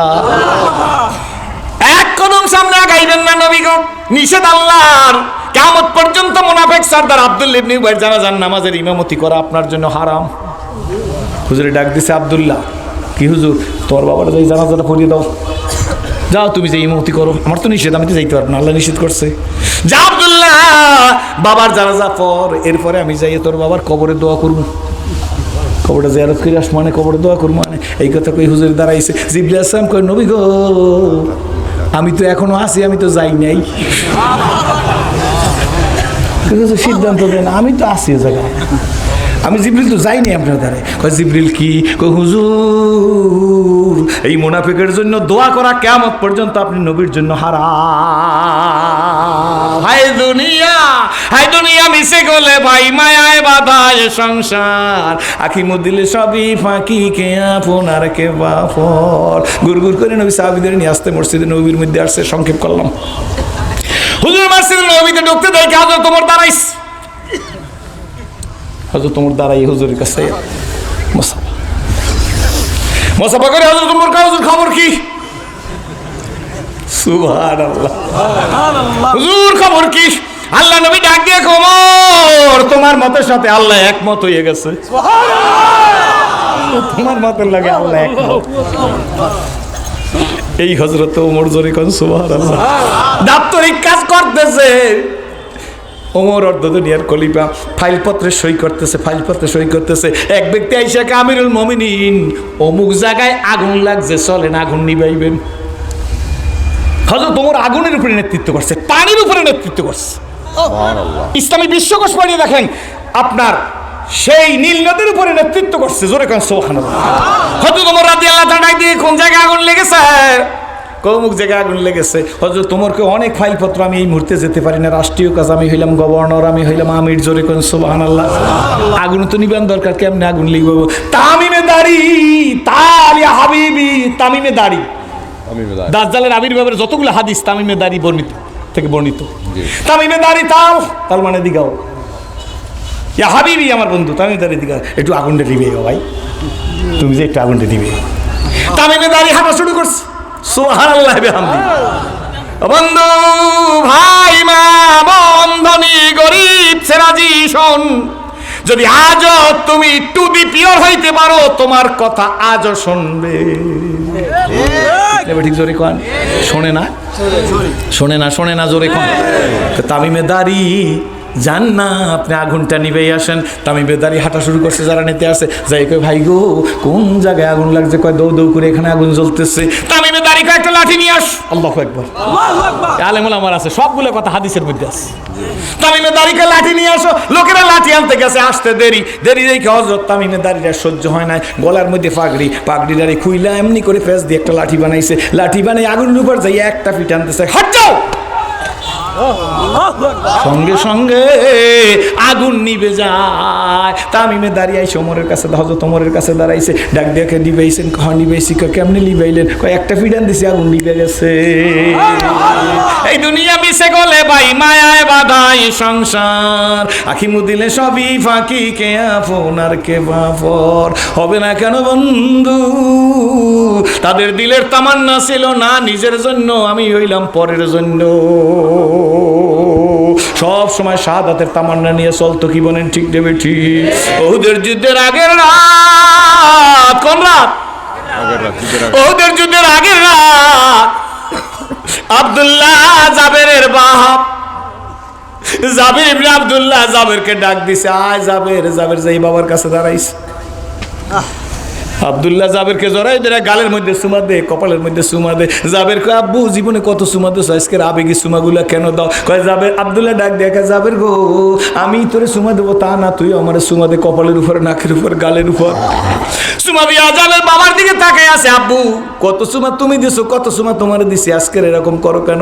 কয় আব্দুল্লাহ ডাক দেখে, জাবের গো আজকের রাতটা তোর বাবার সাথে এই দেখা শেষ দেখা, আর দেখা হবে জান্নাতের মধ্যে। জাবের আব্দুল্লাহর জড়াই দিয়েছে, আবু কি বলেন? কয় জাবের তুই জানো না রহমতের রাসূল মসজিদে নববীর মধ্যে বয়ান করছে, গত রাত্রে নবীজি স্বপ্নে দেখছে, নবীজি নিজের হাতে ৭০টা গাবি গরু নিজে জবাহ করছে। নবীর স্বপ্ন তো ওহী, কি বলেন ঠিক নেবে ঠিক? আরে নবীজি আজকের মসজিদে নববীর মধ্যে বয়ান করছে, এই যে স্বপ্নের তাবির নবীজি নিজের স্বপ্নের তাবির নিজে করছে। আল্লাহর নবী মসজিদের মধ্যে বলছে, ও আমার সাহাবীরা গো, আমি যে ৭০টা গরু তাবি জবাহ করছি, গাবি গরু জবাহ করছি, এর অর্থ হইল আমার উহুদের ময়দানে ৭০ জন সাহাবী শহীদ হয়ে যাইবে। আব্দুল্লাহ ডাক দেখা যাবে, আর আমার মন বলে আরে আমি আবার প্রথম শহীদ। আল্লাহু আকবার। এখানে আরেকটা কথা বলে রেখে যাই, যার দিলের মধ্যে শাহাদাতের তামান্না থাকবে না, তার মৃত্যু হবে মুনাফিকি মৃত্যু। আল্লাহ নবী যখন ইন্তেকালের সময় হয়েছে, আম্মা জান আয়েশা সিদ্দিকা বলেন, আমার স্বামী রহমতের রাসূল সামনে একটা পেয়ালায় পানি রাখা হয়েছে, আল্লাহ নবী পেয়ালার মধ্যে বারবার হাত দিয়ে আর নাক মুখের মধ্যে ডে, আল্লাহ নবীর বুকের মধ্যে হাত দিয়ে আম্মা জান আয়েশা সিদ্দিকা জিজ্ঞেস করে, আল্লাহ রাসূল আপনার বড় কষ্ট হইতেছে? আল্লাহ নবী বলে, কষ্ট তো হইতেছে আয়েশা, কিন্তু এই কষ্ট আমি আল্লাহর কাছ থেকে চাইয়ে নিছি। আম্মাজান তাকাই বলে, ইয়া রাসূলুল্লাহ কি বলতেছেন? ডাক দিয়ে বলে, আম্মাজান কি বলতেছেন? আল্লাহ রাসূল বলে, আয়েশা তুমি জানো না আমাকে সাহাবীদের সহ এক মহিলা, ইহুদি মহিলা দাওয়াত করছিল, আমি তার দাওয়াতে যাই উপস্থিত হয়েছি, পেটে বড় ক্ষুধা, এক সাহাবী মহিলা গোস্ত পরিবেশন করছে, গোস্ত রুটি চাল পরিবেশন করছে। আমার এক সাহাবী ক্ষুধার জ্বালায় একটা গোস্তের টুকরা গিলে ফেলছে, সঙ্গে সঙ্গে সাহাবী মারা গেছে। আমি গোস্তের টুকরা মুঠের মধ্যে চিবাইতেছিলাম। বুঝা রাইখেন সম্মানিত ওলামা একরামরা, আপনাদের জুতা আমি মাথায় নিয়ে বলি, ইসলাম আপনাদের কাছ থেকে শিখছি। নবীজিরেও কিন্তু বিষ খাওয়াইছে মারার জন্য। গায়ে একটা চরও মারে না, একটা লাথিও দেনায়, পিটানো দেনায়, কি বলেন ঠিক নেবে ঠিক? ধোয়া দেখে দৌড় দিলে কিন্তু আগুন দেখা সম্ভব হবে না। আগুন জ্বললে প্রথম ধোয়া ওরে কি ওরে না, বুঝরে বলেন। সুতরাং আল্লাহর নবী বলে, আয়েশা শোনো, আমি আল্লাহর কাছে বলছিলাম, মাঝে মাঝে দোয়া করতাম যে আল্লাহ আমার মঞ্চে আমি একবার শহীদ হই, আবার জিন্দা হই, আবার শহীদ হই, আবার জিন্দা হই, আবার শহীদ হই, আবার জিন্দা হই। ওই মহিলা খাদ্য পরিবেশন করছে, আমি গোস্তের টুকরা মুখের মধ্যে চিবুচ্ছিলাম, ওই গোস্তের ঝোল আমার পেটের মধ্যে চলে গেছে। গোস্তের ভিতর থেকে আওয়াজ আসছে, নবী গো আমাকে গিলবেন না, আমার সাথে ওই মহিলা বিষ মিশাইয়া দিছে। আমি গোস্তের টুকরা ফেলে দিয়েছি। আয়েশা, ওই যে ঝোল আমার পেটের মধ্যে গেছে, আর আমি যে আল্লাহর কাছে দোয়া করছি, আল্লাহ তুমি আমার শাহাদাতের মৃত্যু দাও। নবীদের সব তো আল্লাহ কবুল করে, আর আমি তো মুহাম্মদুর রাসূলুল্লাহ, আমার তো কোনো দোয়াই বাদ রাখে না। আল্লাহ পাক রব্বুল আলামিন আমার সেই দোয়া কবুল করে ওই মহিলার বিষ ঝোলের ক্রিয়া আজকের বুকের মধ্যে শুরু হয়ে গেছে। নবীর মৃত্যুর সাথে আমি নবীকে শাহাদাতের মুহূর্ত আল্লাহ দান করতেছে। কিসের ইসলাম, কিসের রেলিবার, কিসের খাদেম, কিসের বক্তা, কিসের পীরগিরি দাবি করি আমরা, কি বলেন ঠিক নেবে ঠিক? এখন পর্যন্ত Islam complete code of life, মোকাম্মেল নিজামে হায়াত, পরিপূর্ণ জীবন ব্যবস্থা, এইটাই তো বুঝে উঠতে পারলাম না, কি বলেন ঠিক নেবে ঠিক? তবে আমতলির বন্ধুরা, ভাইরা, বাবাজিরা, দলাদলি নাই, ফালাফালি নাই, বিবৃতি নাই, পাল্টা বিবৃতি নাই, হিংসাত্মক কথা নাই, আক্রমণাত্মক কথা নাই। নিজকে বুঝতে হবে, ইসলাম জানতে হবে, ইসলামের উপরে চলতে হবে, সীসা ডালা প্রাচীরের মতো থাকতে হবে। আব্দুল্লাহ ডাক দিয়ে বলে, যাবে আগামীকালকের যুদ্ধ হুদ, আমি হব এই যুদ্ধের মধ্যে শহীদ। ঠিকই শহীদ হয়ে গেল আব্দুল্লাহ। আব্দুল্লাহ তো ওই যুদ্ধের মধ্যে সংক্ষেপে বলে এই মোনাজাতটা দেবো কয়েক মিনিটের মধ্যে। আব্দুল্লাহ ওই যুদ্ধে শহীদ হয়ে গেছে, আল্লাহর হাবিবের দান দান মোবারক শহীদ হয়েছে, মাথার মধ্যে হেলমেট ঢুকছে। আল্লাহর হাবিবকে সাহাবীর একটু সুস্থতার পর্যায়ে নিচে একটু পরিচর্যা করে, বিরাট ঘটনা, আপনারা তা জানেন। যখন আল্লাহর হাবিব একটু উঁচু জায়গায় বসে একটু সুস্থতা আসছে, তখন আল্লাহর হাবিব ডাক দিয়ে বলে, আমার সাহাবীরা, আমার যারা শহীদ হয়েছে সেই সাহাবীরা কোথায়? হুজুর বিভিন্ন জায়গায় সরাইয়া ছিটে আছে। আল্লাহ নবী ডাক দিয়ে কয়, সোহাদাদেরকে আমার সামনে আইনে শাড়ি দাও। সাহাবীরা ধরে ধরে সোহাদাদেরকে আল্লাহর নবীর সামনে আইনে রাখতেছে। আল্লাহর হাবিব সাহাবীদের দেখে কাঁদে আর বলে, হায় রে, আমি নবী জীবিত থাকা অবস্থায় আমার সাহাবীরা এইভাবে দুনিয়ার থেকে চলে যাইতেছে। রহমতের রাসূল ডাক দিয়ে বলে, ও আমার সাহাবীরা, কতজন শহীদ হইল আমাকে একটু গুইনা বলো। এক সাহাবী গুইনা এসে বলি, ইয়া রাসূলুল্লাহ, হাবিবাল্লাহ, এখানে 68টা লাশ আপনার সামনে আনা হয়েছে। আল্লাহ নবী ডাক দিয়ে বলে, না না, আমি তো 68টা গাভী গরু স্বপ্নের মধ্যে জবাই করিনি, আমি 70টা গাভী গরু জবাই করছি। সুতরাং উহুদের যুদ্ধে 70 জনই শহীদ হয়েছে, আর 2টা লাশ তোমরা তালাশ করো। সাহাবীরা দিক বিদিকে ছোটাছুটি করতেছে।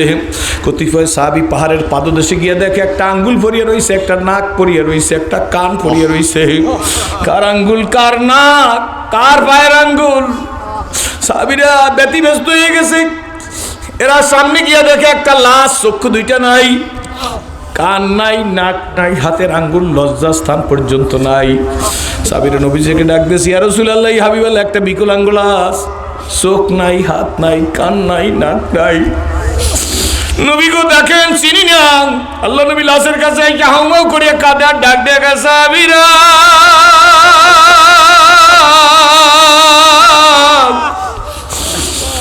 তোমরা কি এই লাশ চিনো না? কয় না হুজুর। আল্লাহ নবী কাঁদে আর ডাক দিয়া কয়, এটা আমার আদরের চাচা আমির হামজার লাশ।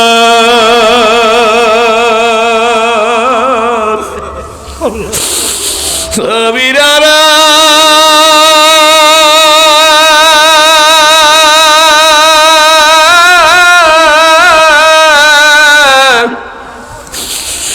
আমার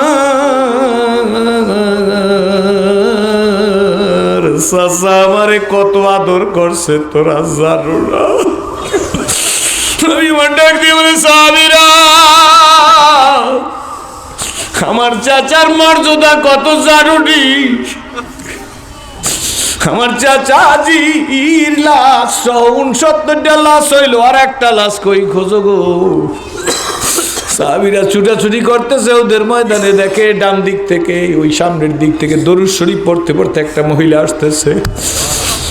গিয়া বলে, মহিলারা আসবা না কেন আসছো? মহিলা কাঁদতেছে, ডাক দিয়ে কয়, না আমি একটু রহমতের রসুলের সাথে কথা বলবো। দাঁড়াও, নবীজির পারমিশন নিয়ে আসি। সাহাবীরা এসে বলে, ইয়া রাসূলুল্লাহ, ইয়া হাবিবাল্লাহ। একটা মহিলা কাঁদে, হাতে মোজা, পায়ে মোজা, চেহারা দেখা যায় না, শুধু দরুদ শরীফ পড়ে আর কাঁদে। আপনি নবীজির সাথে কথা বলতে চায়। আল্লাহ নবী বলে, তোমরা ধরো, আমার বড় কষ্ট হয়। দুই সাহাবীর কাঁধের মধ্যে হাত দিয়ে নবী কদ্দুর গিয়ে বলে, আমি আর হাঁটতে পারি না। মহিলাকে আসতে বলো, মহিলা আসছে, ডাক দিয়ে বলে, মহিলা নবীজিকে সালাম দিয়ে বলে, ইয়া রাসূলুল্লাহ, ইয়া হাবিবাল্লাহ। সাহাবীদেরকে একটু দূরে সরতে বলেন, আমি আপনার সাথে মনের কথাগুলো একা বলবো। আল্লাহ নবী বলে, তোমরা একটু দূরে চলো। আল্লাহ নবী ডাক দিয়ে, কে মা গো, কি পরিচয় তোমার? কোথায় তোমার বাড়ি? কোথায় তোমার ঘর? মহিলা ডাক দিয়ে বলে, নবীজি আমার পরিচয় আমি কি দেব? আমার বিবাহ তো আপনি পড়াইছেন আল্লাহ। নবীজি আমি আপনার প্রিয় সাহাবী হানজালার স্ত্রী।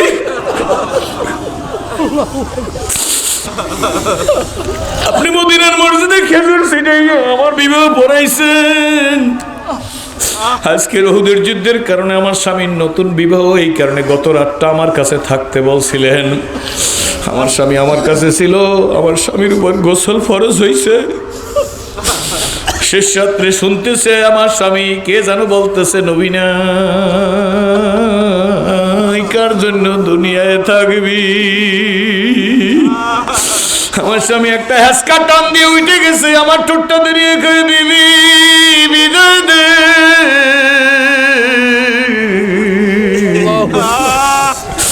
পরবর্তী সাক্ষাৎ হবে জান্নাতে।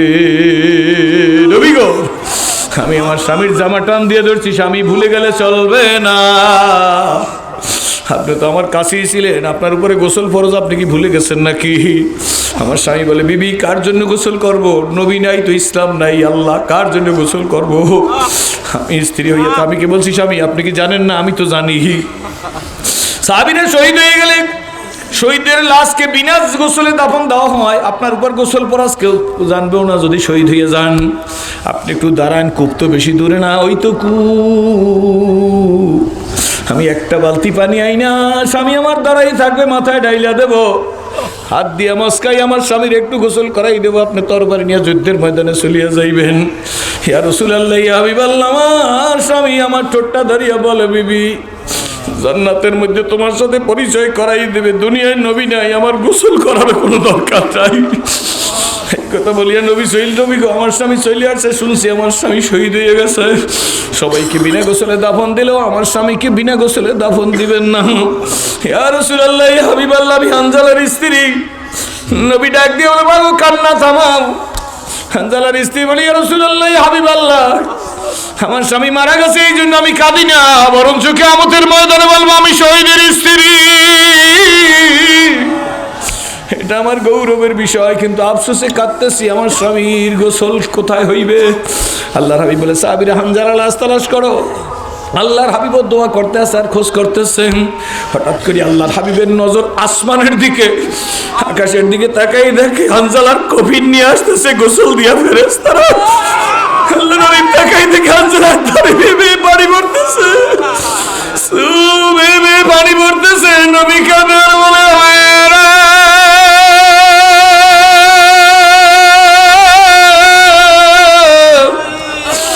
হানজালার উপর গোসল ফরজ, আমি নবীর উপর নবীর কাছে খবর নাই। আমার আল্লাহ আমার কাছে ঠিকই খবর আছে গো, এসেছিলে যেদিন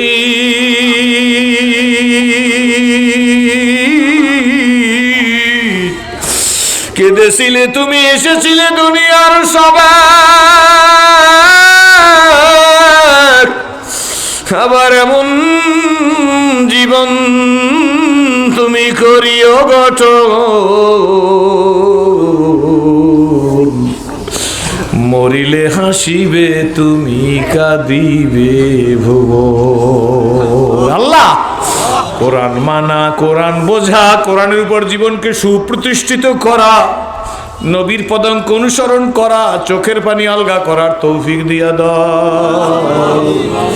যাদের ত্যাগে, যাদের বুদ্ধিতে, যাদের ঐকান্তিক প্রচেষ্টায় এই বিশাল মাহফিল, আল্লাহ তুমি তাদের আমাদেরকে হাত দিয়ে মাহাদি বানাইয়া দাও। আমি আপনাদের, আপনারা আমার জীবনে কোনোদিন ইসলাম কবুল করার পরে সেরাজি কারো কাছে হাত পাতে নাই। একটা লুঙ্গি দাও, জামা দাও। আপনারা বলতে পারেন এ কথা বলেন কেন? বলি এই কারণে, সব মুসলিমরাই তো চায় কিছু, কি বলেন ঠিক নেবে ঠিক? সিরাজের জীবনের চাওয়া ছিল আল্লাহর কাছে। আল্লাহর কসম করে বলি, কোরআন শরীফ হাতে দেন, আল্লাহর কোরআন হাতে নিয়ে বলবো, এহরামের কাপড়টা পরিয়া কাবা ঘরের কাছে গেছি, উমরা করিয়া মাথাটা কামান বাকি আছে, মাথাটা ন্যাড়া করে দিলে আমি হালাল হয়ে যাব। কাপড় চোপড় খুলবো, উমরা শেষের পরে হজের রকম আমি আল্লাহর ঘরের দিকে একটা দৌড় দিয়ে যাই, এহরামের কাপড়টা ফাঁকা করিয়া। সঞ্জুব গরুর গোস্ত খাওয়ার জন্য ইসলাম কবুল করি নাই। এহরামের কাপড়টা ফাঁকা করে কাবায় মুখটা লাগাই বসি, বলি এই তোমার ঘর, এই আমার সিনা।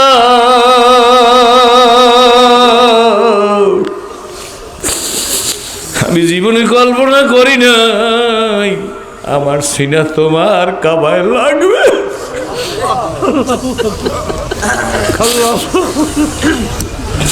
তুমি আমার গলায় রশি লাগাইয়ে তোমার কাবার কাছে নিয়ে আসছো। রব্বি কাবার,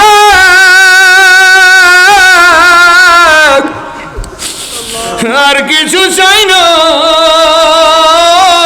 তোমার কাবার ইজ্জতের খাতিলে, হুরমাতের খাতিলে, আজমতের খাতিলে আমি সিরাজির জন্য জাহান্নামের আগুন হারাম করে দাও।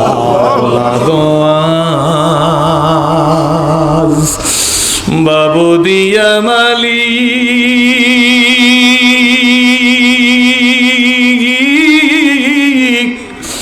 রাখি সবুলাইয়া,